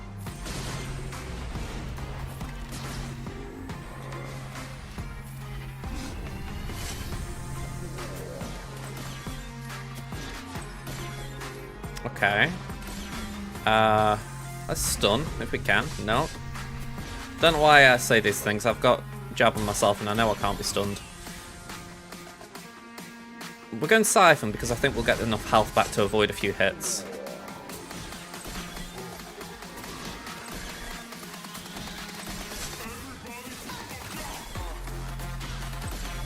There we go. As with all Slacker battles, we pretty much go down to 1 versus 5, it felt.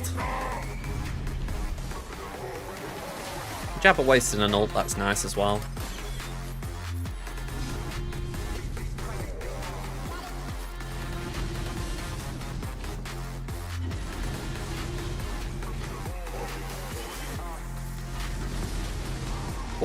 Ooh, that's one Slacker. Okay.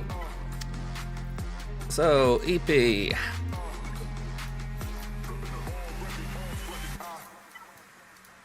got old Ben back in the crew.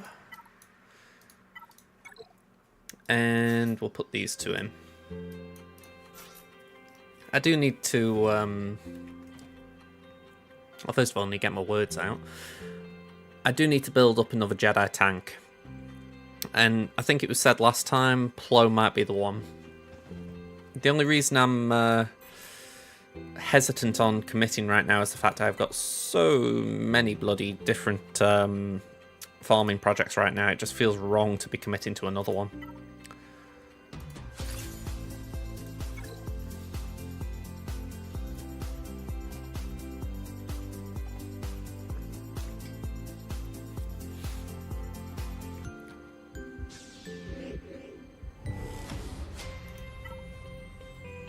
Okay, they haven't got any of the weird shenanigans. Okay, let's go for Ben.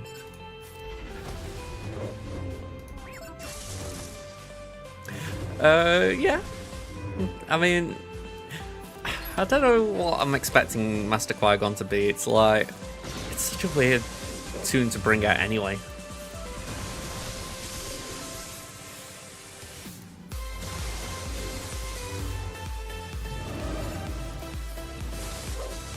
Right, so Ray's basically said you cannot crit me.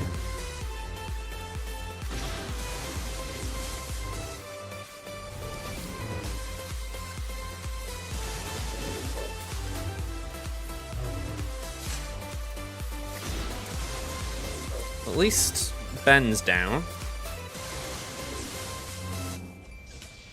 Oh, that is true. I'm going to say it's Bane and friends, not just Bane.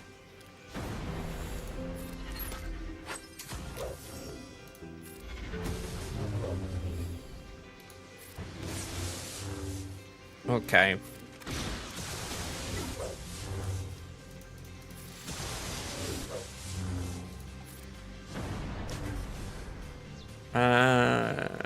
Go on, we'll wave a hand. Okay, here comes the ult. That didn't do much.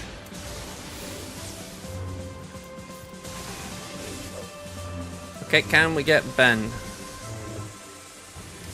That'll do as far as opens Ben up. And Papa Pulse is coming in a second, so we're going to have to deal with Ben again. Oh, come on. There we go. Oh! You sneaky bloody...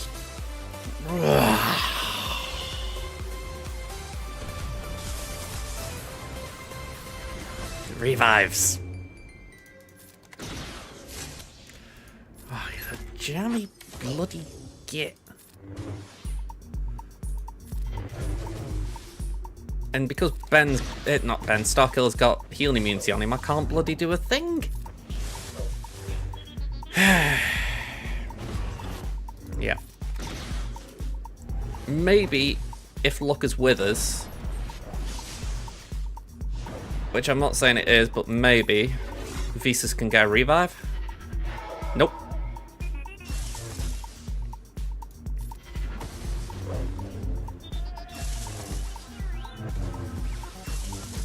Alright, that's not the one I was after.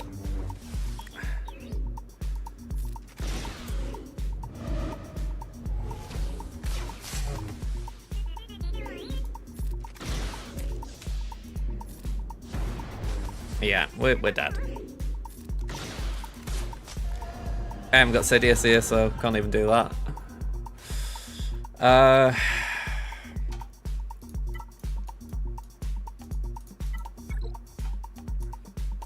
I mean, it certainly would be a fun one as far as I'd literally be just throwing it in for giggles. I haven't got a tank here. I could throw Ninth in. Ninth wouldn't do much, but I could throw her in. They've all got a rally level.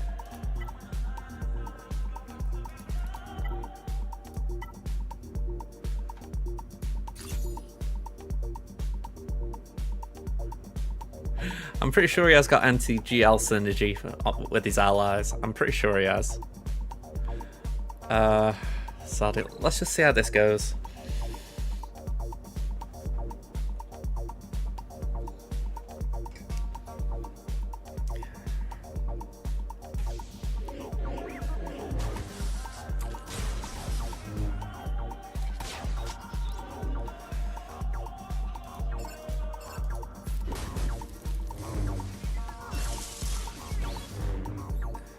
When it's on my side, I've got to say I do like that mechanic. You're going to hit me, I'm just going to become damage immune.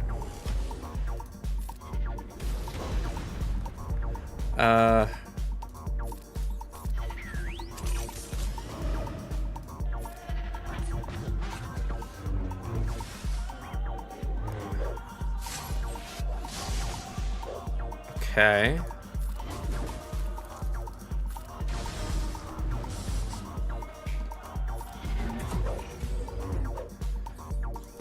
Those of you who do this battle more than I've done it, feel free to tell me why I'm about to die. I'm pretty sure I can see the big threat here, but... Oh, okay, we didn't die. That's promising. Yeah, the lack of Omicron's definitely killing us. Let's just try and take out BB-8, I guess. Nope.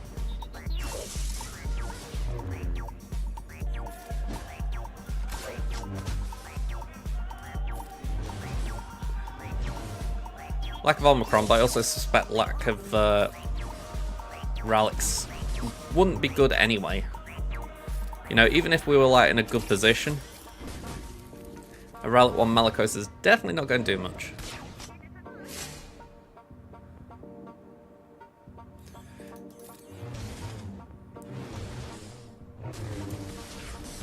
Well, damage immune.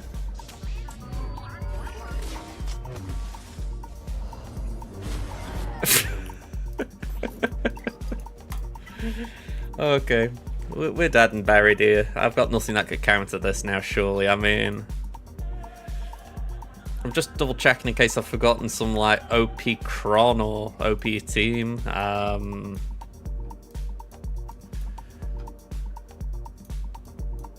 Nah, nothing's coming to mind. If it was a smaller group, I could have tried Geos, maybe, but I'd say we're done here. I can attack Fleet. You never know. You might struggle to clear one of my walls, but I feel like I've made it easy for him as far as I've dropped a lot of battles. So we'll see. Oh, joy as well. We've got a triple threat. Okay, let's do Chimera. In a way, I kind of hope he gets through my fleet, because then it means he's at least got to take down Executor and Leviathan without meta ships.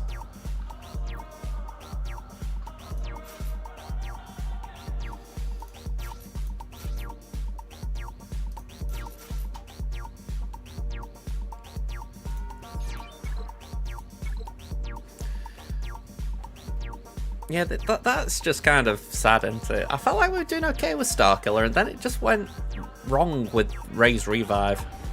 I mean, of course you can do it, but it's still a bummer.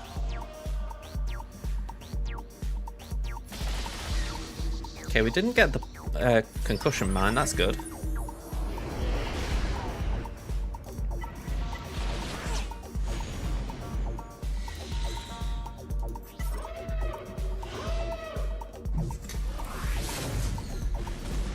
Now, I thought that was meant to be a bug that they'd fix, that TIE Defender should have been stunned on entry, or am I imagining it? I'm asking more in the sense of, should I be expecting Defenders to be stunned moving forward?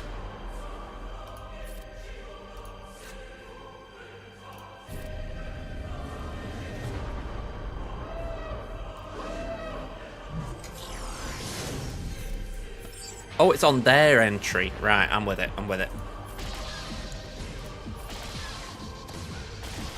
Yeah, got it the wrong way around. I was thinking my reinforce, not their reinforce. Okay, let's go for that. Because I can imagine it will affect Defender a bit as far as it's going to be taunting a lot, so it's going to take a lot more turns to be effective with it, I imagine.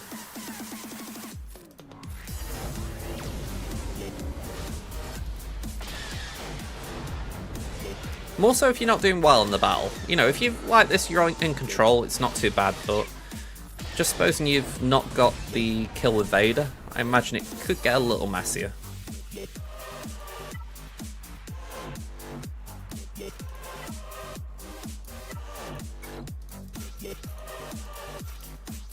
Nope, we don't change capital ship.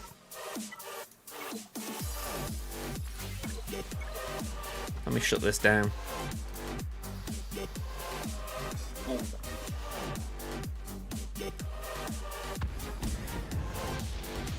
I really wish they'd do... You know, like I did in the Zeta drops on Cantina Node? I really wish they'd do another one for Omicrons. I know it would probably end up just being one day and you'd barely get any. But I'd bloody love that. Just a chance to try and catch up on some of them.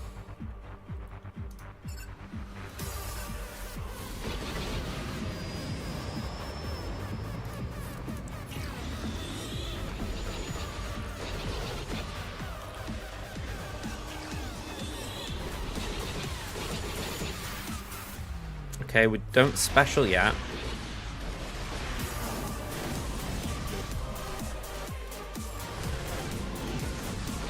Brilliant.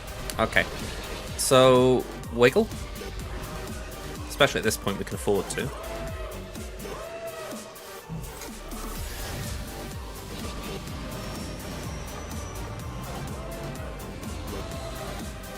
We got a hydrate. Sure.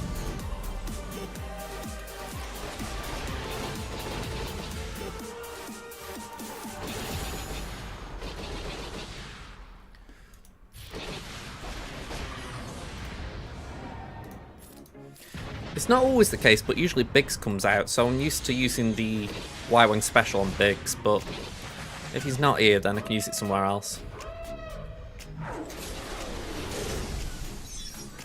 Alright, let's drop that.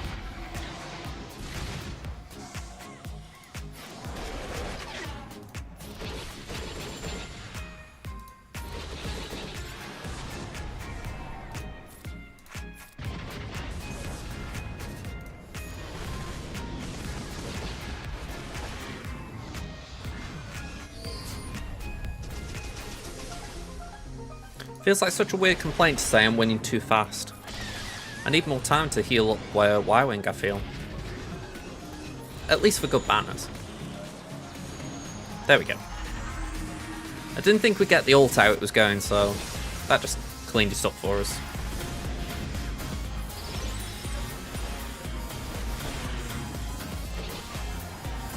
Okay, we lost a bit on TIE Bomber now I saw it.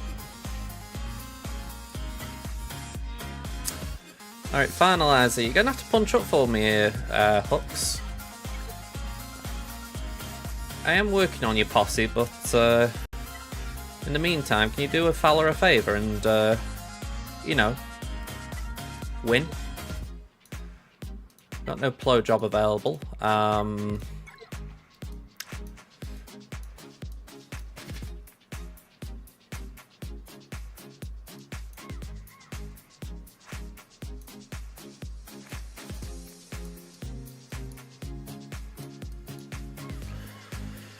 Yeah, this is not ideal. I am slower than I usually am though, so Ebernaut probably will be alright. If we can get Xanadu Blood out, I will take the 2-shot. Especially with the 6-star Finalizer.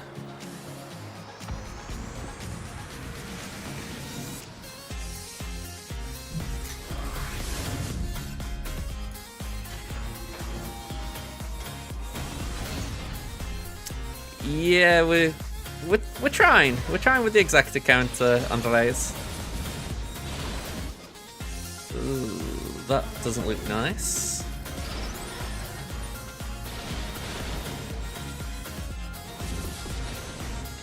Okay. We need to ability block there. Base it. Yep. Then turn meter up and nuke away. Oh, too small.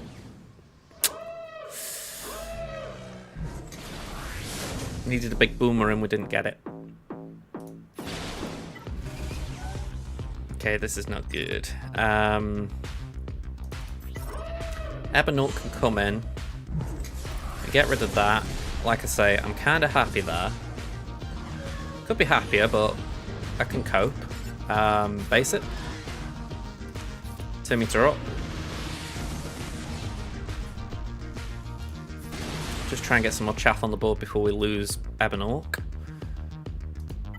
I have advantage, so we will use the special.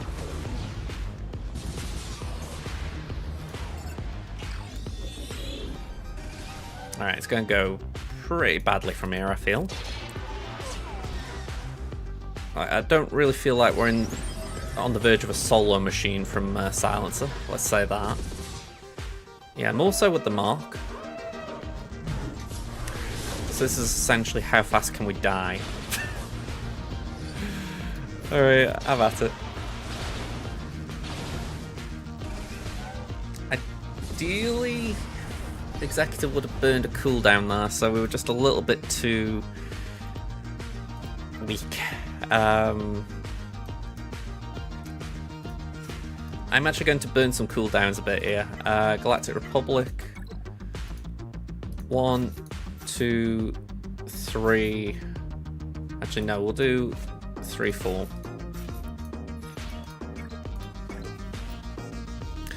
I want to see if it opens up with the Mass Assist.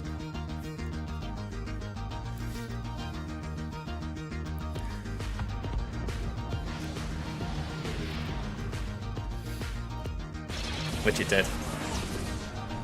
Okay, so we could do preloading it nicely at this point.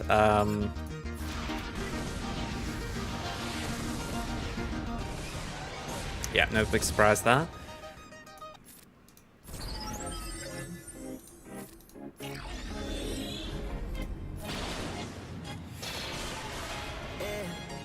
Loved you from the first time you called me lame.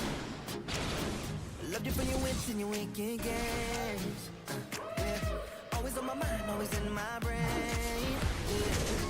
With you the summer came and went in the day. And I've been craving you since the first time that I sat by your side. Oh, and I've been on my knees thinking time is gonna fix me inside. No, nothing's gonna make me forget. And I don't think I want to forget anyway, yeah, yeah. No, nothing's gonna make me forget. Yeah, I don't think I want to forget anyway, yeah. You're right. Oh, okay.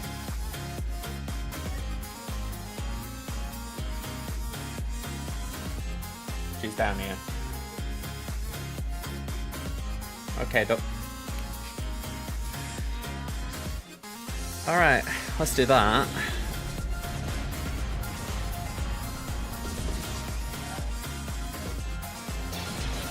Okay, that's another Mass Assist. So, if they were to kill us now, which, I mean, they could, I don't mind. Yeah, just base it.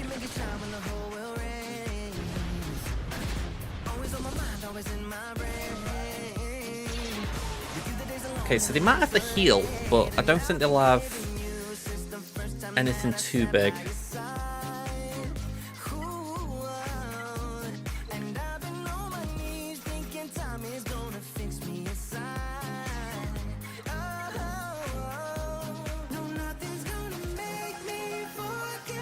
This is where I kind of get annoyed with a defense like this, because the 3, I'm like, okay, I can take out 2 cleanly with off meta, but the 3rd one, I knew I'd have to piecemeal.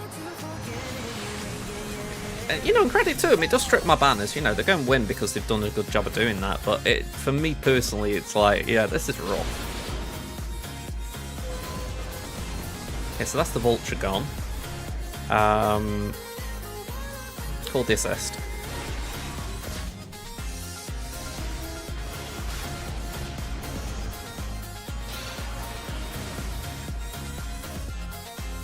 Okay, that will lose one, but we can add some more.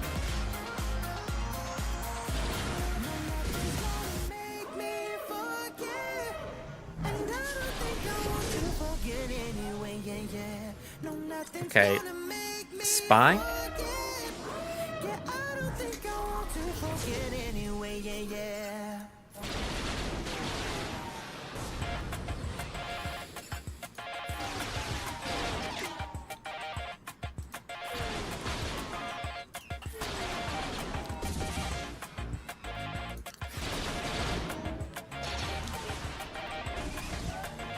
Alright, we can do the AoE.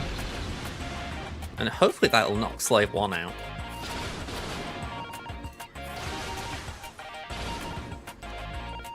Hopefully. So that was a brilliant time to do that.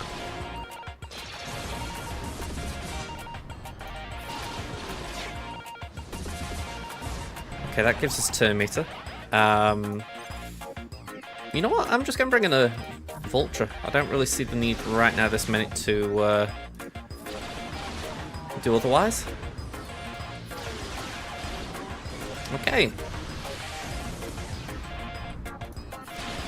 Yeah, I feel I made the right call regarding the preload. I just thought to myself, I haven't seen the Master Assist for a while, so chances are they're going to nuke me.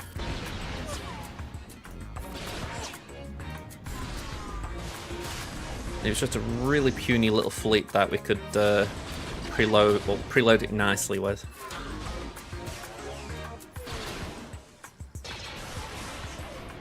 There we go.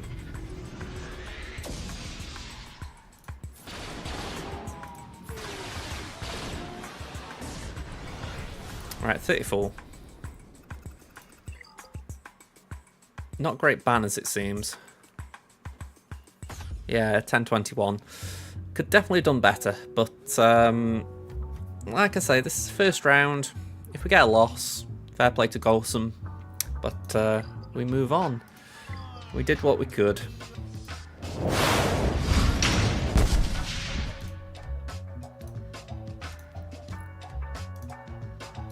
Okay, I think we're going to just hop into Crimson straight away. I was wondering if I mean, I say that I have closed timing down, but I was just thinking to myself, we have got the raid stuff to do as well, but I can do that after. Okay, so while this is launching up, which won't take long, I'm just going to put the BRB on. So I'll also run an ad as well, because that's due soon. So BRB, folks.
Okay, we're back.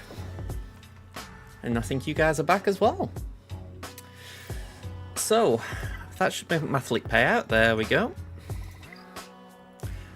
And we got GAC over here. So, round one here. We're up against Grim. Little bit of side interest. That's my cousin's nickname who I was talking about earlier. Or Grimmy. So, pretty close. Alright, folks. Let's show you the compare. So we're behind on GP by 600k, not the biggest difference we've had. 47 Zetas behind, 1 Omicron ahead in GA, that's pretty nice. Yeah, when you look at the total relics, 28 behind in total, 6 behind on the 5+ score, that's... it's okay. I mean, we're not worlds apart. Datacrons, I have got a marginal lead, I think. It's what, 12, 15 to 12, so yeah, it's a marginal lead. They've got more 6-dot mods, ahead on the 15 and the 20 scores, but I'm marginally ahead on the 25, so again, we will take that. It's a small victory, but we will take that one on paper. When you look at the GLs, they're missing Ray, but they've got everything else, so Well, count of lucky stars, we haven't got to deal with Ray today. When it comes to the high value targets, we've not got any. We're hopefully going to get Bane soon, as I've said recently, but yeah, they've got everything except for Bo-Katan Mandalore.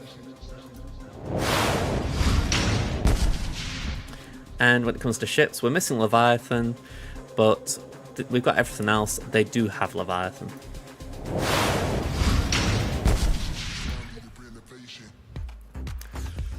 Okay, so they got a full clear, and not just a full clear, they got a damn good full clear. So, top wall, they did BAM. We had BAM, we had Malgus, we had Finzori, and we had a Ray team. Now, the Ray team's kind of been covered up by my face cam, but it was Ray, Holdo, Veton, Vet Chewy, and Ben. So, ideally, I need to roll that Kron once more for 3v3 to try and get a Holdo level 9, but I didn't get it in time. So, we'll see. Next Conquest cycle is this coming Monday. It is, yeah. That's why the new Deck Crons were released. It was released the week before. Front wall, I did go a little bit squishy, I'm not going to lie. We put some low gear bounty hunters almost. Phasma, we got RJT with the Bros, R2 and BB-8. And we got Qui-Gon, so nothing too fancy down there. And the back wall, I put more DeLoreans down, and I tried something different with Gideon. I thought Gideon will keep the conditions alive for ISC, so I thought I'll give it a go. You never know, he might get the first turn and then they all go. But yeah, nothing. And similarly, nothing with Seer, and even though my Nisa is now Relic 7, no luck with the Murder Bears. And as you can expect, all one-shots on Fleet as well. I did put Mace with some Sith Empire because I thought maybe just as a defensive squad it might do good, but obviously not. So we got it all to do. 1843 is a mammoth score. I don't honestly think I can beat it, but we're going to give it a go because I don't want to go 4 in a row with losses. So let's see. We've got Trench. It's a... hang on, didn't want to go there. It's Trench and it's just a general Separatist Crom, okay. Don't really know what to say about that. We've got Anakin there, no Ki-Adi-Mundi, so that's slightly easier, although that is a Jedi Cron with the Alpha and offense. We've got DTMG with the level 9, so that is going to be a little bit difficult. And we've got Starkiller. Okay. I know Sidious can deal with that, so we're not worrying too much there. We've got Lord Vader with Raver, that is not nice to see. We've got more DeLoreans. We've got Malgus, and we've got Jabba. Okay.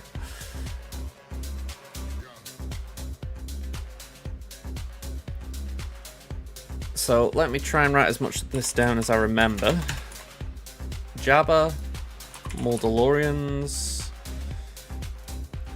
Malgus and Lord Vader.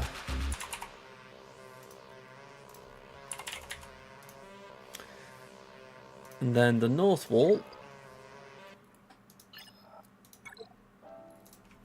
Trench, Qui-Gon, DTMG and Starkiller.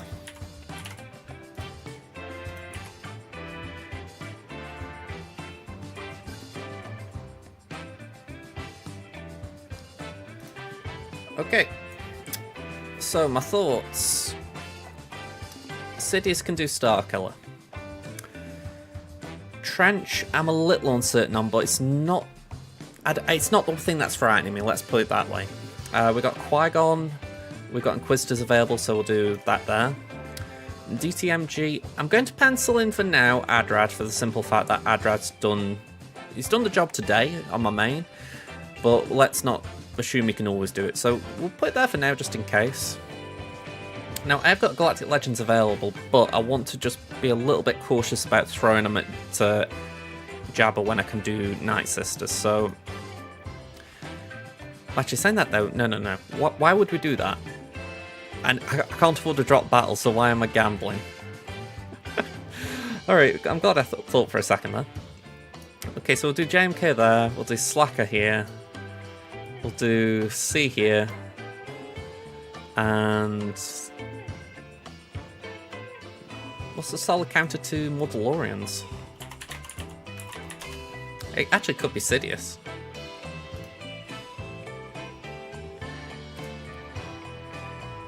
In that case, I've got 2.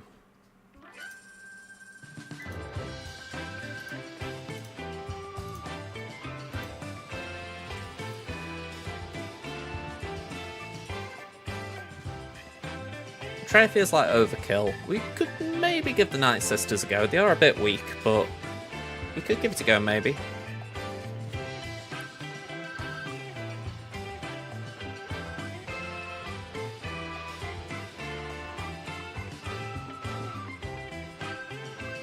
I'll pencil in CLS just for the fact that we can use it. They're a bit better than they used to be. You can view it in game. It's alright, I say a lot of things in quick succession. I'm trying to think what I said there. Oh, you're talking about Conquest? Yeah, you're answering Pen, right. That's where I get confused. I'm like, did I say something? Yeah, let's have a look at Trench while we're here. What can counter Trench? He hasn't got his full posse, but he's got a few of them, hasn't he? Yeah, he's got Newton Dooku and GBA.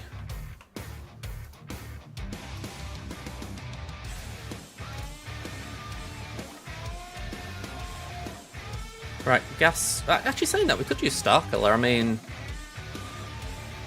it might be a bit overboard, but there's no Ray. We'll put gas down for now, but we may not use that. Alright, so we've got a plan of sorts. Let's see how it goes.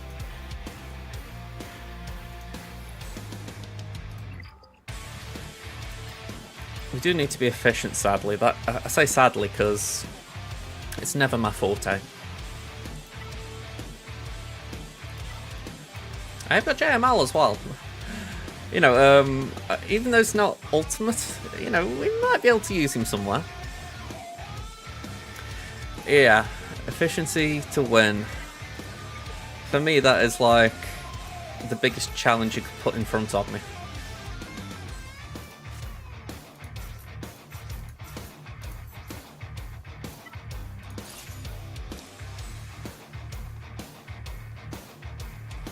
Okay, so efficiency.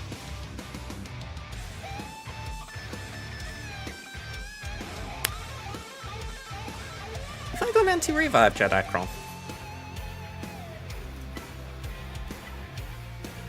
that'd be more efficient, wouldn't it? I mean, overall, it's probably a worse Cron, but it means I can get rid of Raver.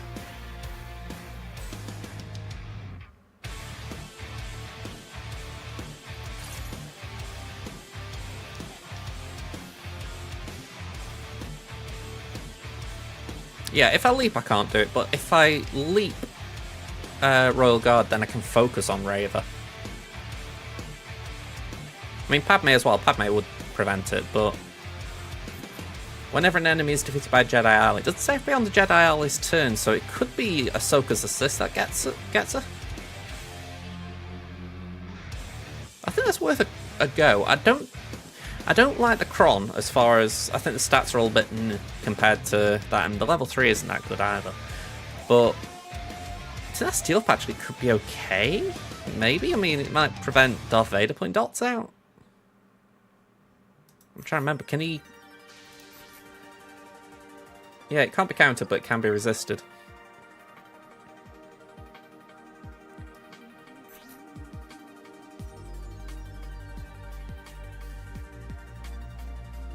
Doesn't say their turn, so don't risk thinking that. Okay, so essentially you're saying just because it doesn't say that, don't assume it does mean that. Okay, either way, we'll play it with this Cron, because I think the benefit outweighs the offense Cron. I could be wrong, but I think that's right. So let's give it a go.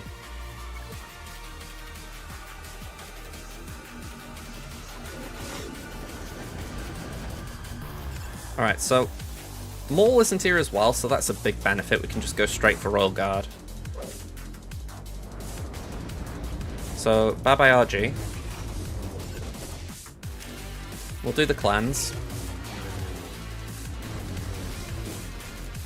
There we go, let's start there. As much as I would like to go for Thrawn, I think let's just go with what we got for now.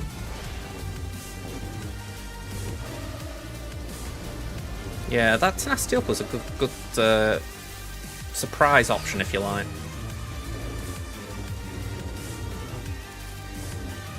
The only concern is I feel like we're hitting for peanuts here. That's why that offense cron is beautiful. Okay, let's just hit Thrawn a little bit. There we go. A little bit. Okay, so Lord Vader ults, fair play.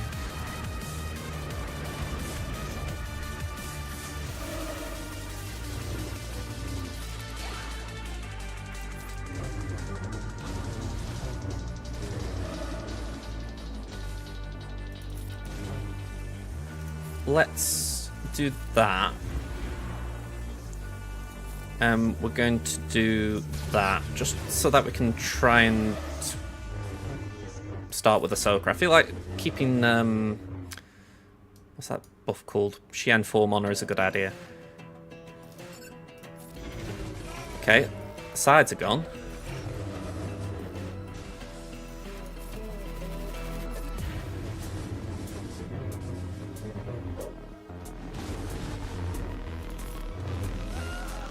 There we go. All good. All good in the hood. Well, you had to do that, didn't you, Alvi? No, we're not leaping. We want to stall just a teensy-weensy bit. I said a teensy bit. There we go. Just wanted to try and recover some banners. I'm not sure we've got enough time.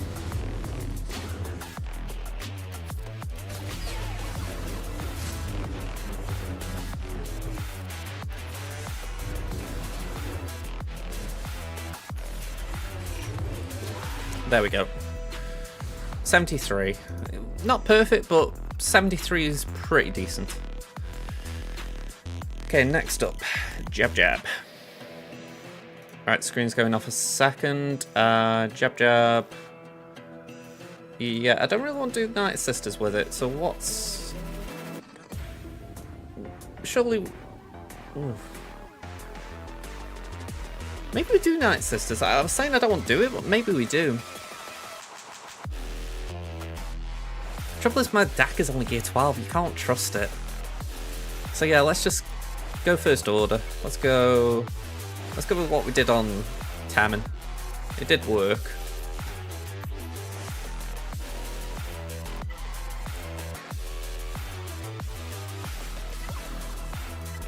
That's got more crit damage. We'll go for that.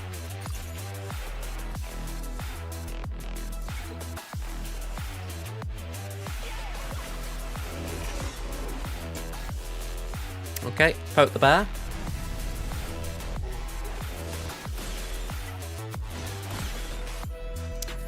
Speed down screws me every time with that. I need to give First Order off some more speed, that's the bottom line.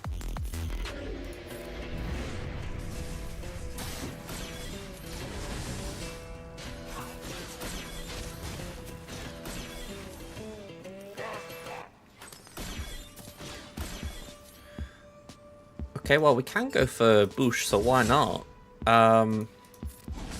There we go, down. Might as well go for Scando while we can.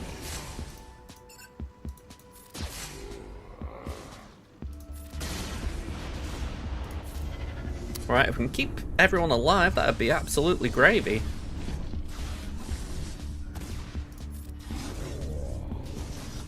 No, no. Oh, you little...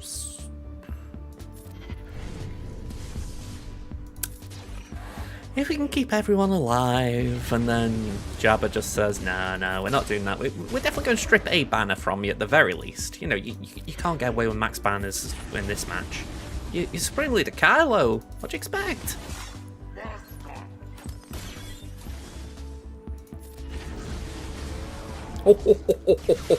Sorry, that was beautiful. Alright, 58. That was better than it sometimes is. Let's see.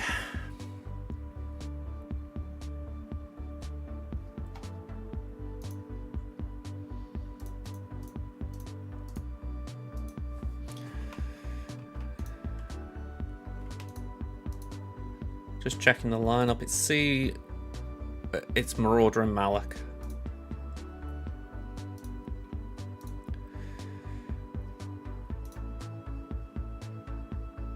41% win rate. C solo.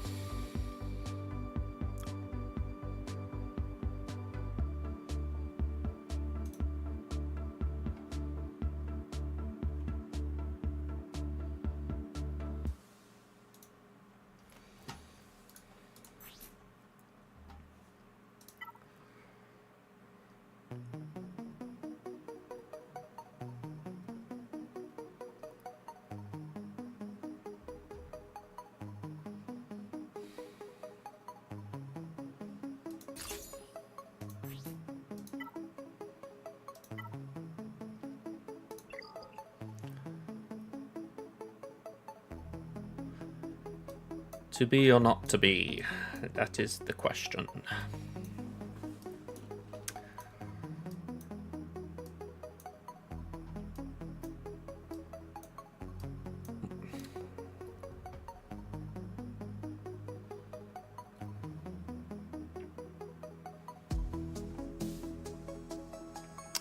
YOLO.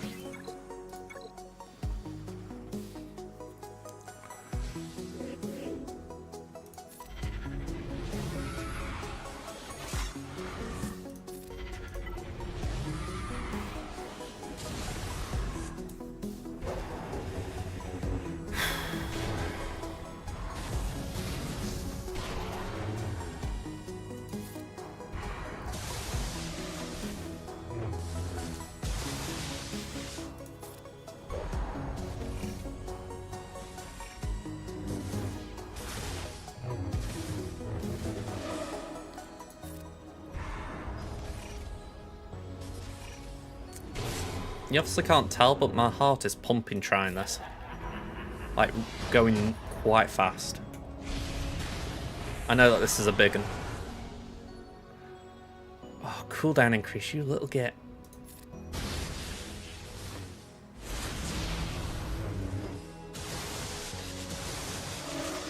Oh, damn it.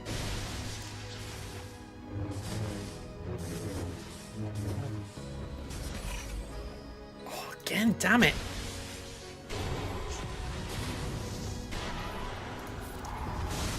Okay, we got one. We got one. I got too excited there for what actually happened. Link. Link.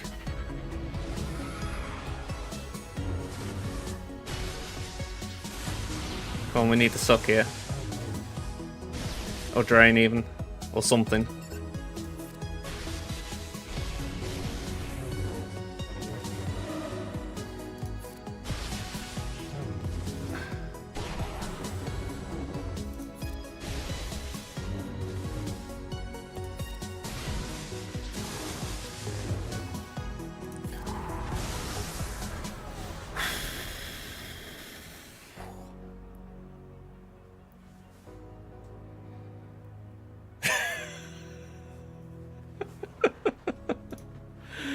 $67.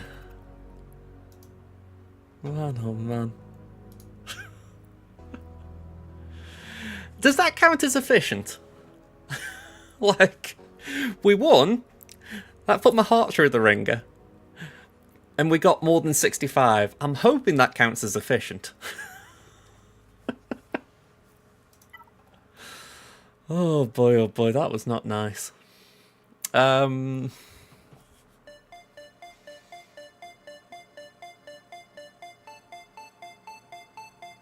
Hopefully it was worth it.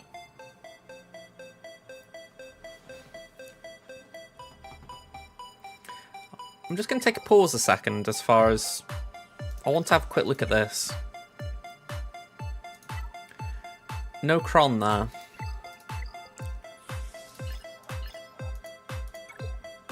Maybe we do Sidious here. Do Sidious here, which I believe works. I'd have to check it.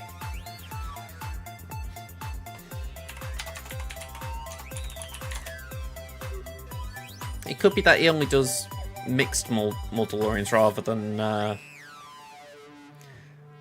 pure dark side. I'm completely looking in the wrong place here, bear with me.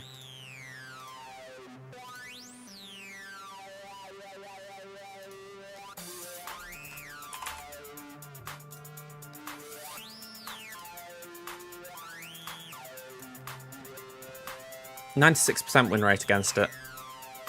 I think we do that here. That one benefit, we know what we've got to face, so we can plan the other wall effectively. Plus, I've got GG for Star Killer. So yeah, I think we do that.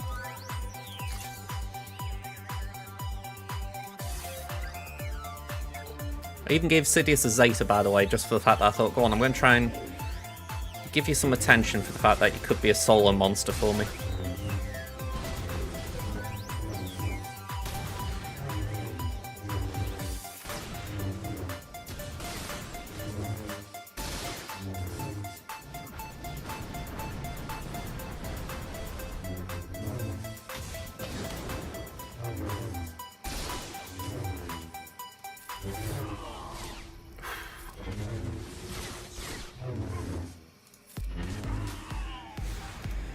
$69. Okay.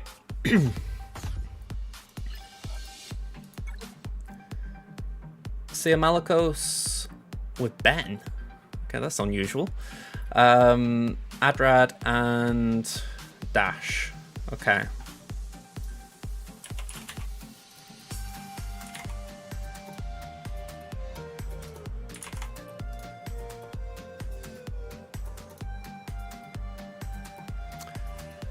I don't think that changes too many things. We've got... Am I right in thinking Trey can do Sia, or am I mixing that up again? I think I am. I think I am.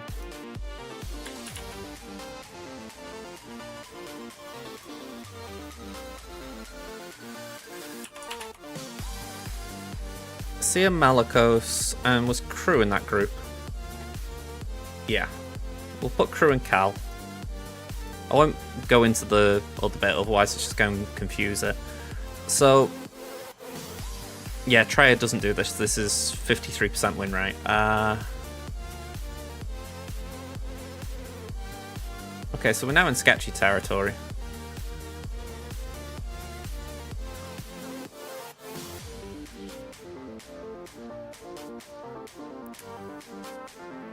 Yeah, very sketchy territory. I think we need to try Traya. For the simple fact, if I bring this over here, save just describing it. I haven't got Malgus, so that's a no-no. Sidious we've just used, City we've used, JMK we've used, Slacker we've used. We haven't got Jabba. Gas is a 32% win rate compared to Traya at 53. We haven't got DTMG. CLS is terrible here. Again, all used. JML, I wouldn't really trust, although 60% versus 53. Yeah, it's lack of ult that scares me there. Starkiller's not got good win rate. What else is there? 41% win rate for Starkiller.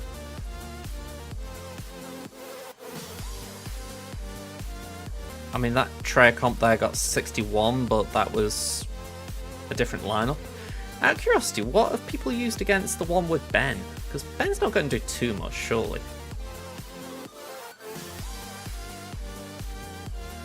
50% win rate. So we've taken a 1 and 2 shot there, essentially. Oh no, that was Starkiller.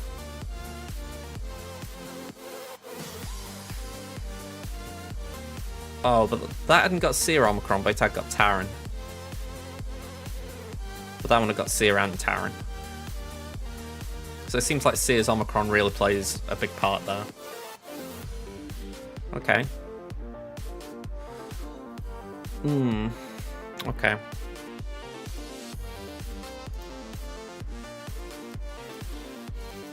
I think we'll have to wing that a bit, in short.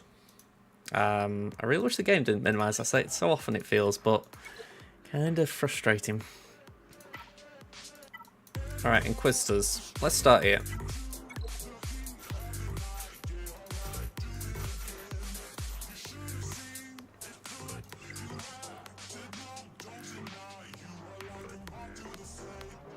Actually, let me...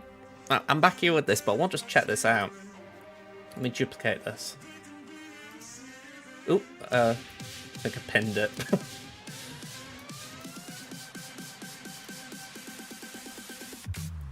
Get rid of these.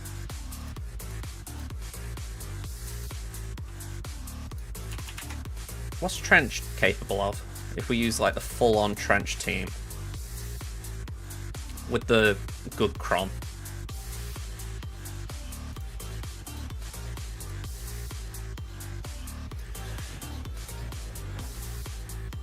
I can take Adrad, that's okay. Night Sisters, Tuscans, Sky Guy maybe, but not facing it. Could take Qui-Gon, 88%.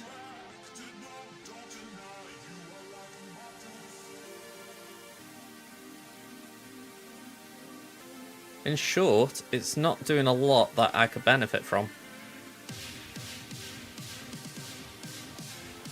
Maybe the dash?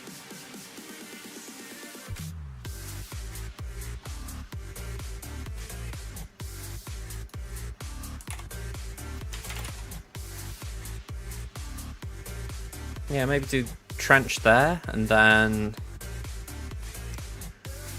I'm thinking we could do... Treya there, and... I'm going to call it Revan there, but it might end up being JML. It still leaves us Star Killer as well. Let me... I'm here with another one. Can I duplicate that tab, please? I'm really trying to science this as far as being as methodical as I can. Dark Trooper. And I can't remember the exact lineup, so I just need to switch to it. Scout, Gideon, Death, and Storm.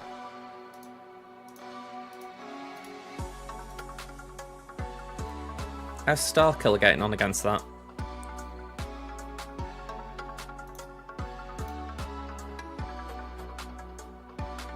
Doesn't look great. Well, I'm saying that I'm using a level 9 Cron here. There we go.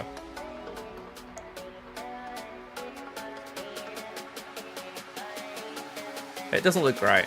All low win rates. So we won't try that.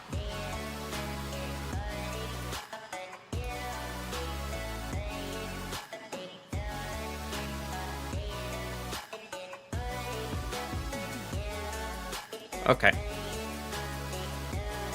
Sorry, I've got it in my head, I'm thinking, right, we've got Starkiller free, so what are we going to do with it? And at this point in time, I don't really know, but hopefully we can scramble something, because it seems a waste not to use him. I mean, arguably, I could use JML here. It would nullify Qui-Gon's army.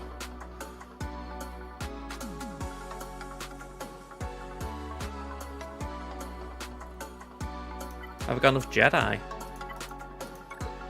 Like if I have to do JML, Ayla. Alright, hang on, let's inverse this, right? If I were to do, like, JKR Jedi on Adrad, it would be 1, 2, 3, 4, and 5. So that means I can do Luke, Hoda, Mason, Shakir. But I probably don't need all that, so I could do...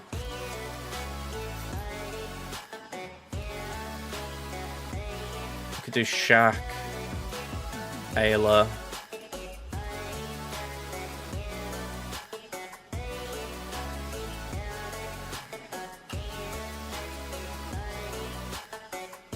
See, I don't know if I'd do a little bit more, because obviously it is still a bit of power.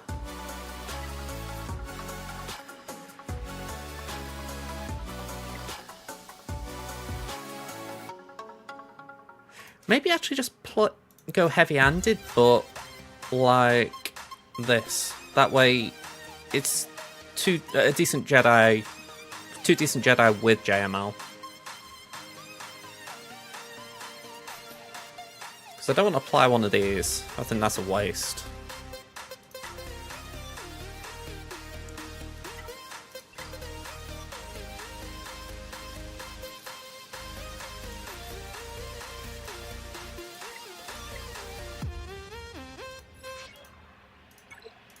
And it does leave us Inquisitors, just in case we can use them somehow.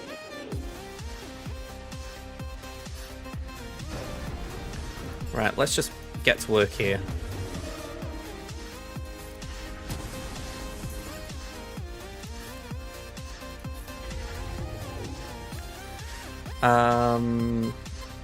Let's daze Yoda.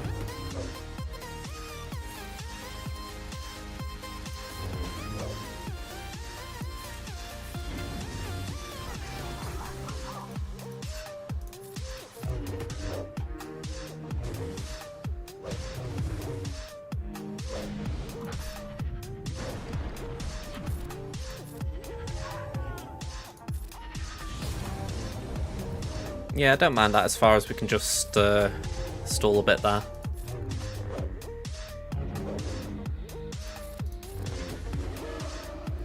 Alright, 67.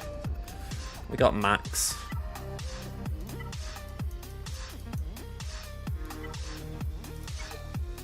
Okay, Separatists. We've got 1, 2, 3, 4.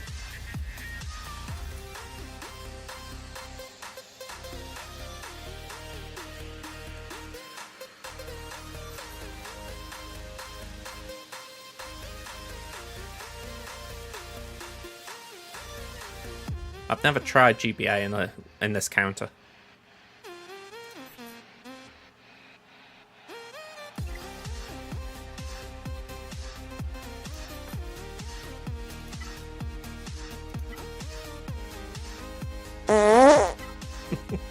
Hey up, Chris man, how you doing? I'm not sure any of these are that useful, but I figure I might as well apply it.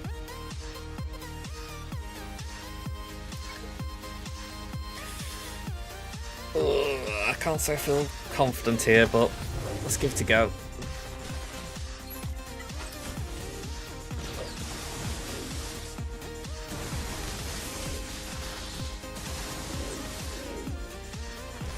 I imagine someone's come up with it before. Alright, yeah, I won't get you under control pronto.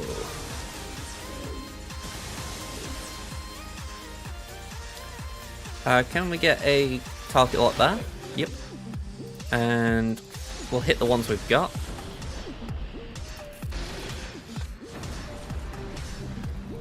Okay, so Magna's down.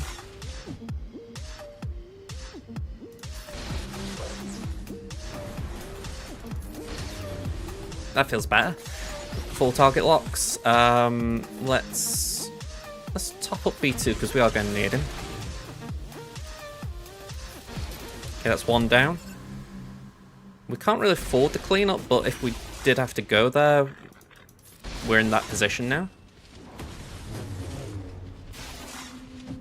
Ugh.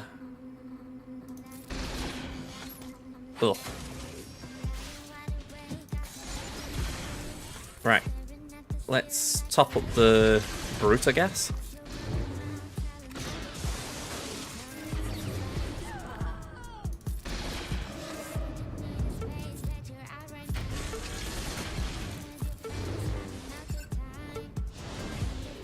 Okay, Star Destroyer. I did that in completely the wrong order. I was prioritizing that much then.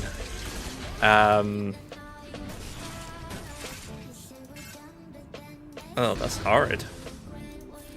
Yeah, I was prioritizing getting Palpatine out. I completely forgot about actually dealing with the threat at hand.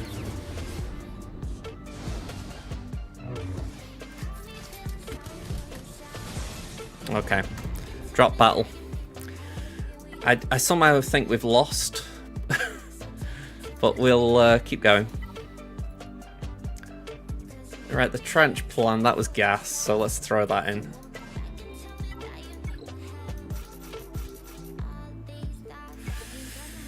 Can I have a look at that main, Chris? I don't know if you can WhatsApp it me. Yeah, that was disappointing, to put it mildly.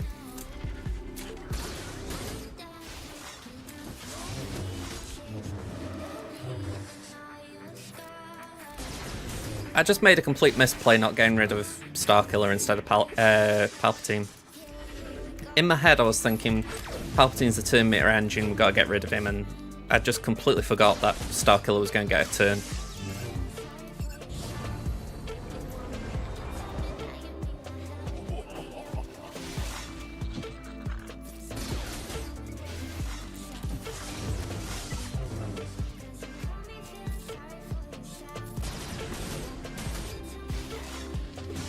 Alright, nap time.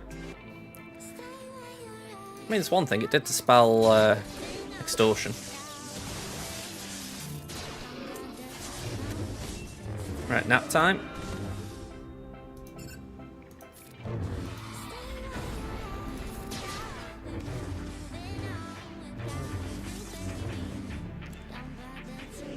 Yeah, I think I was sort of hanging on a little bit, but I had got a chance of winning that, I'm pretty sure.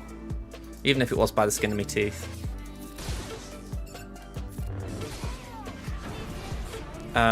Here we go. Right, 57, not great banners again. DTMG. Rogue One. I haven't got anything for it, so...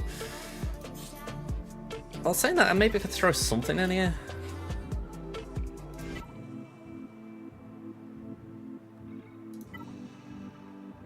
That might be alright, give him a protection boost.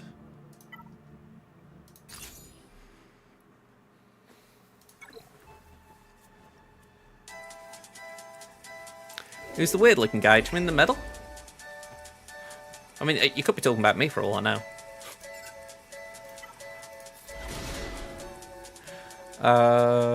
Let's do that.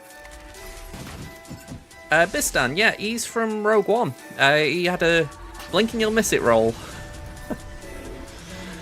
You could argue he was on the list of characters that they brought out at the start of the game to basically just put things in the game. But everyone was like, who's this dude? You'll see him in one of the moments in the film where there's like U-wings flying to support the ground crew, and he's flying one of them, or at least he's a gunner in one of them, I should say.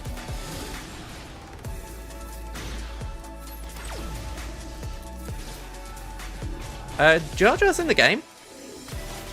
I won't be getting him for a few months, but he's in the game.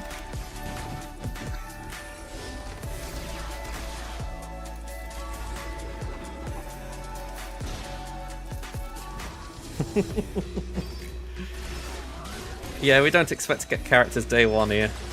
Ugh. Man, oh man, Adrad's taking a pummeling here.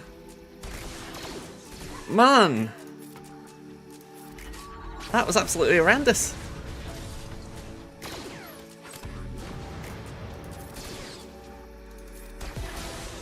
Oh. There isn't a taunt there now. I'm going to do that and try and take the turn meter away. Oh, okay. Got a hit there, I guess.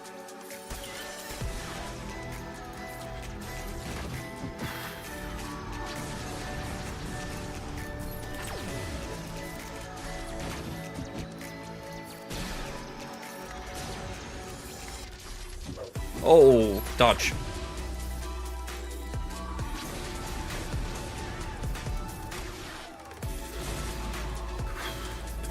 2. Bloody hell. I'm going to say, Jin literally said, don't worry guys, I've got this.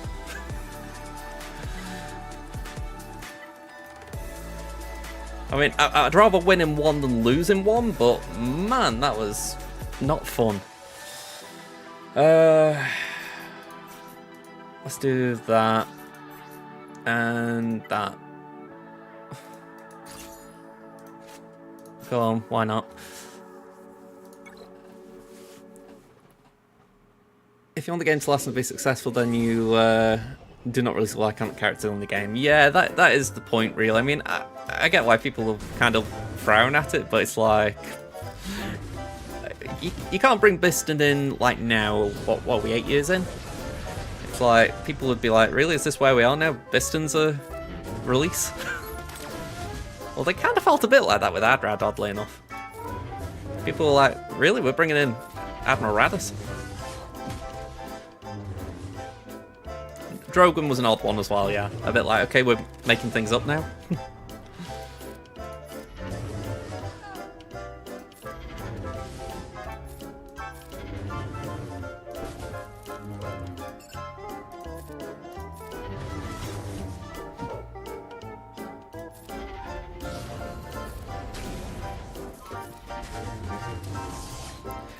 No, Jannat Guardian is literally just, you know, like Mob Enforcer or, well, you could argue Gamorrean Guard, but that's a species, technically, I suppose.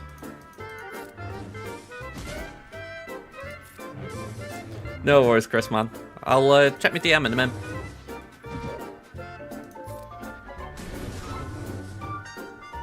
Cheers, man. Here we go. Alright, 65. We got back on a good little run. Sappies.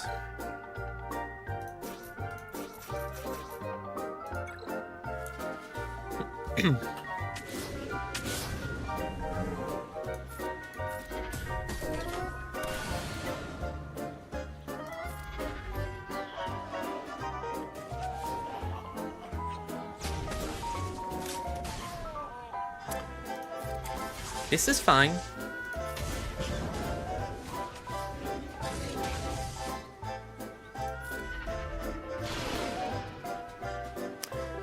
Why does it feel like there'd be a thing saying you need to do weapon tech first?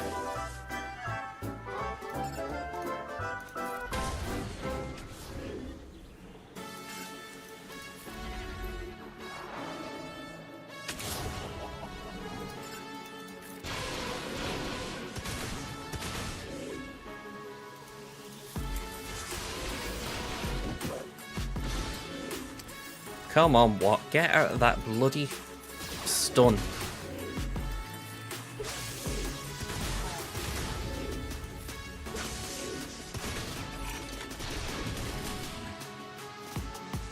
Right, who's going next? Hondo. Can we shut him down? Nope. In fact, I think we just made him mad. Burn.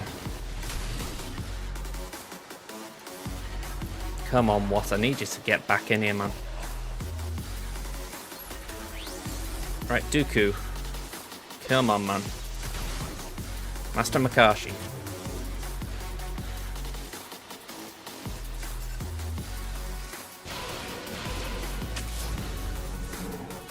Alright, we're kind of stuck there again.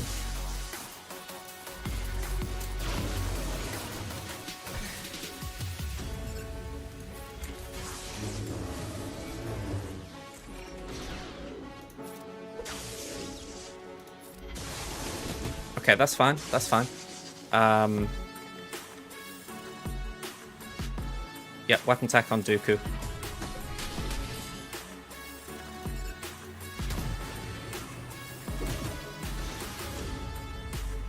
Right, I don't want to be dealing with Hondo solo, so if we can get him out early, that'd be nice.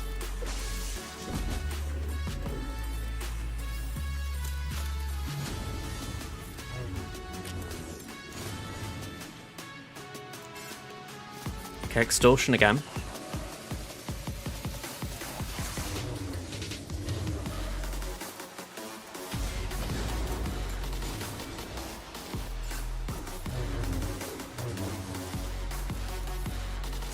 Go on, put down trench.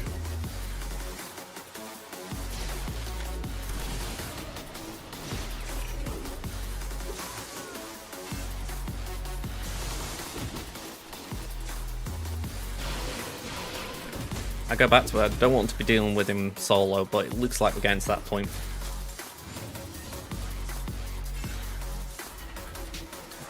Yeah.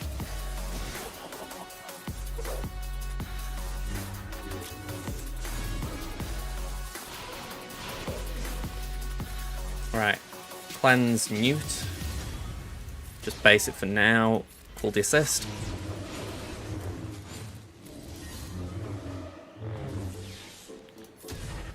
Burn. Extort. The hope is we just apply every mana a debuff. You know what, I've just realised we didn't put the Trench Cron on. I thought this was a bit harder than it was meant to be. Well, it's good to know that we got through it without it. Alright, something Sithy. That's what I'll apply it, I guess. Man, oh man, talk about making things harder for yourself. Isolate, put down Nihilus.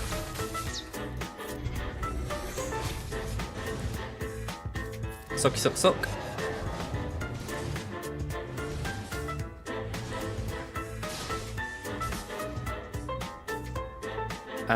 Let's do that there.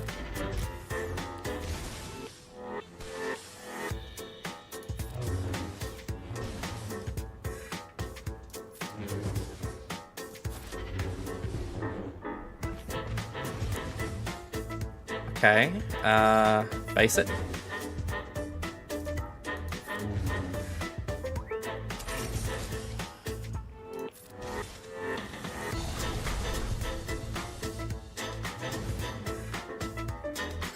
Nuke. Okay.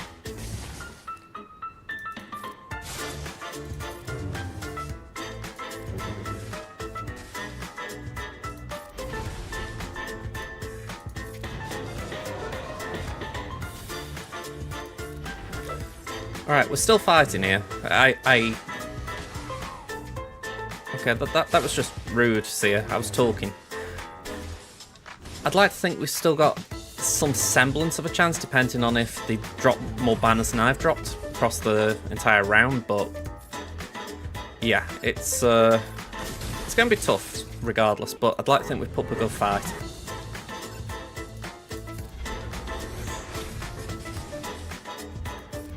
I go back to it as well, it's one of the things that does get me about the fact that I have to use more off-meta counters, so it really does make my banner scoring a bit tricky. Sometimes you get off metas that are like a 65 and you go, wow, okay, that's brilliant. But then you have things that will always cost you banners here and there. That's where it gets frustrating.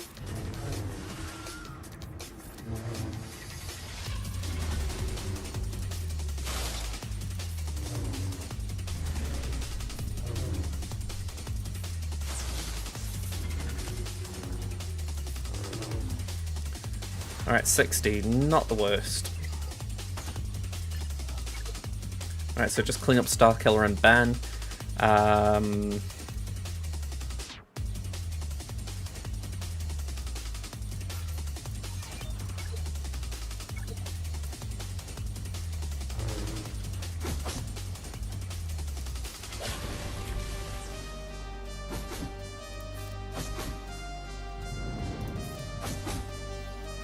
Alright, 46.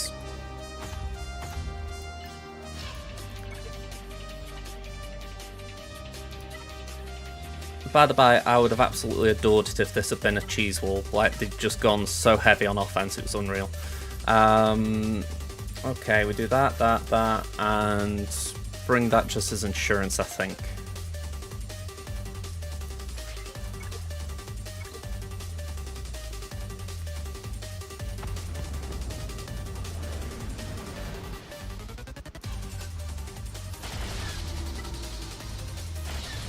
Okay, good start.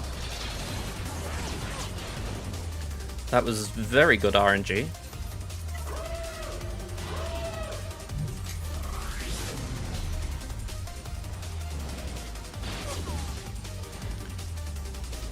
Okay, we'll heal up.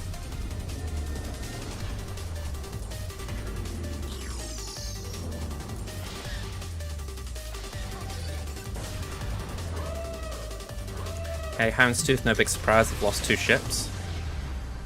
Basic. Let's bring in Interceptor.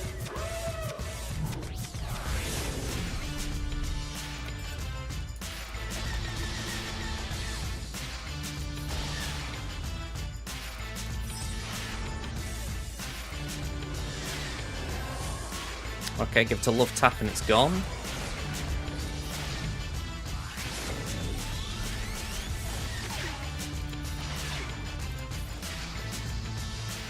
And bye-bye.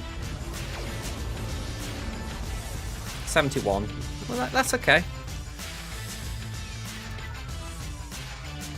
Use Profundity here. We'll do... Oh, why am I going for that fleet?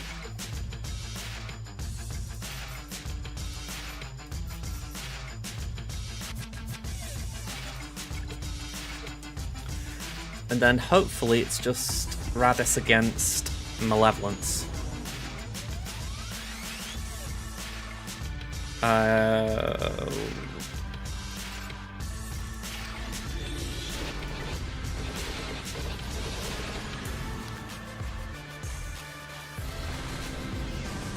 Yeah, could really do with whittling into that health pool fast. There we go.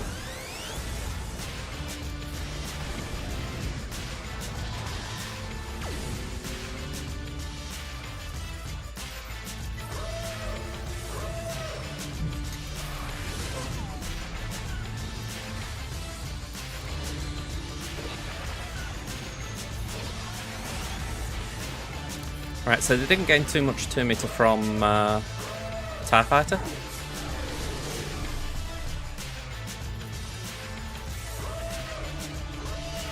We Uno reverse what they just did.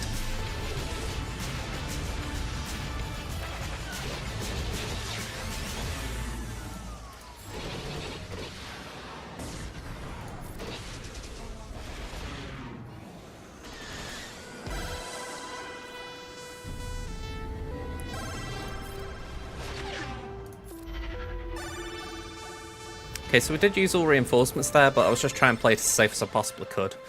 So, 75, that's solid.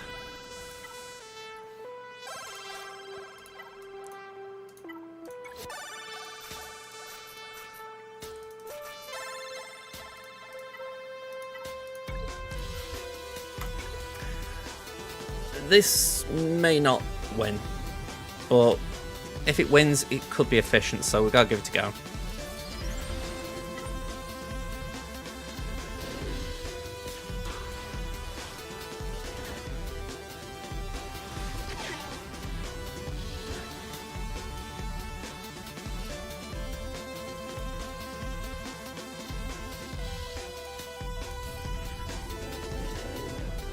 Okay, let's just do that.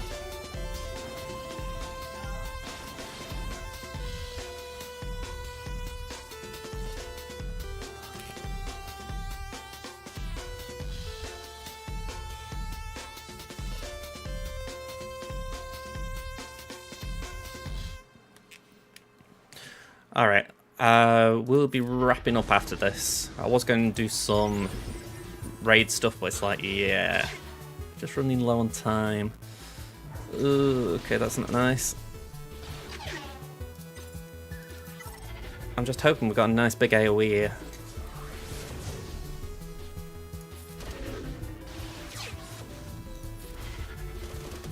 Yeah, lovely.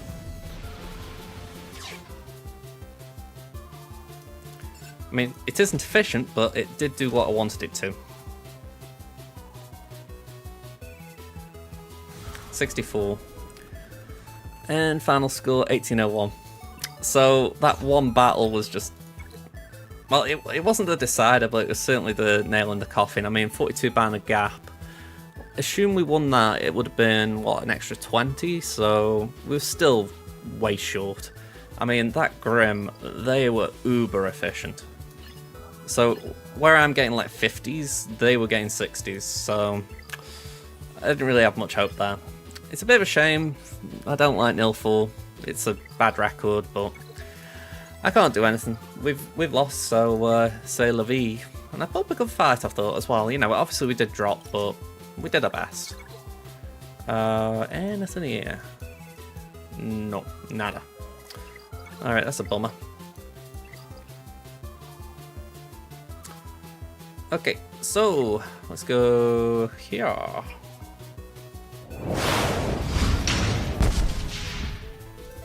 So we'll launch a raid. Like I say, I could do a nipping off. I was going to do some actual in-game raiding, but I've just run out of time. So let's have a look. Who can we go to?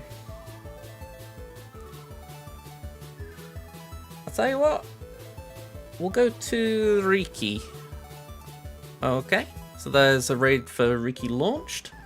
Quick thank you to... We had a 200-bit donation from Kit, so thank you very much, Kit. But yeah, back now on Saturday afternoon. So hopefully I catch you then, folks. Until then, bye for now.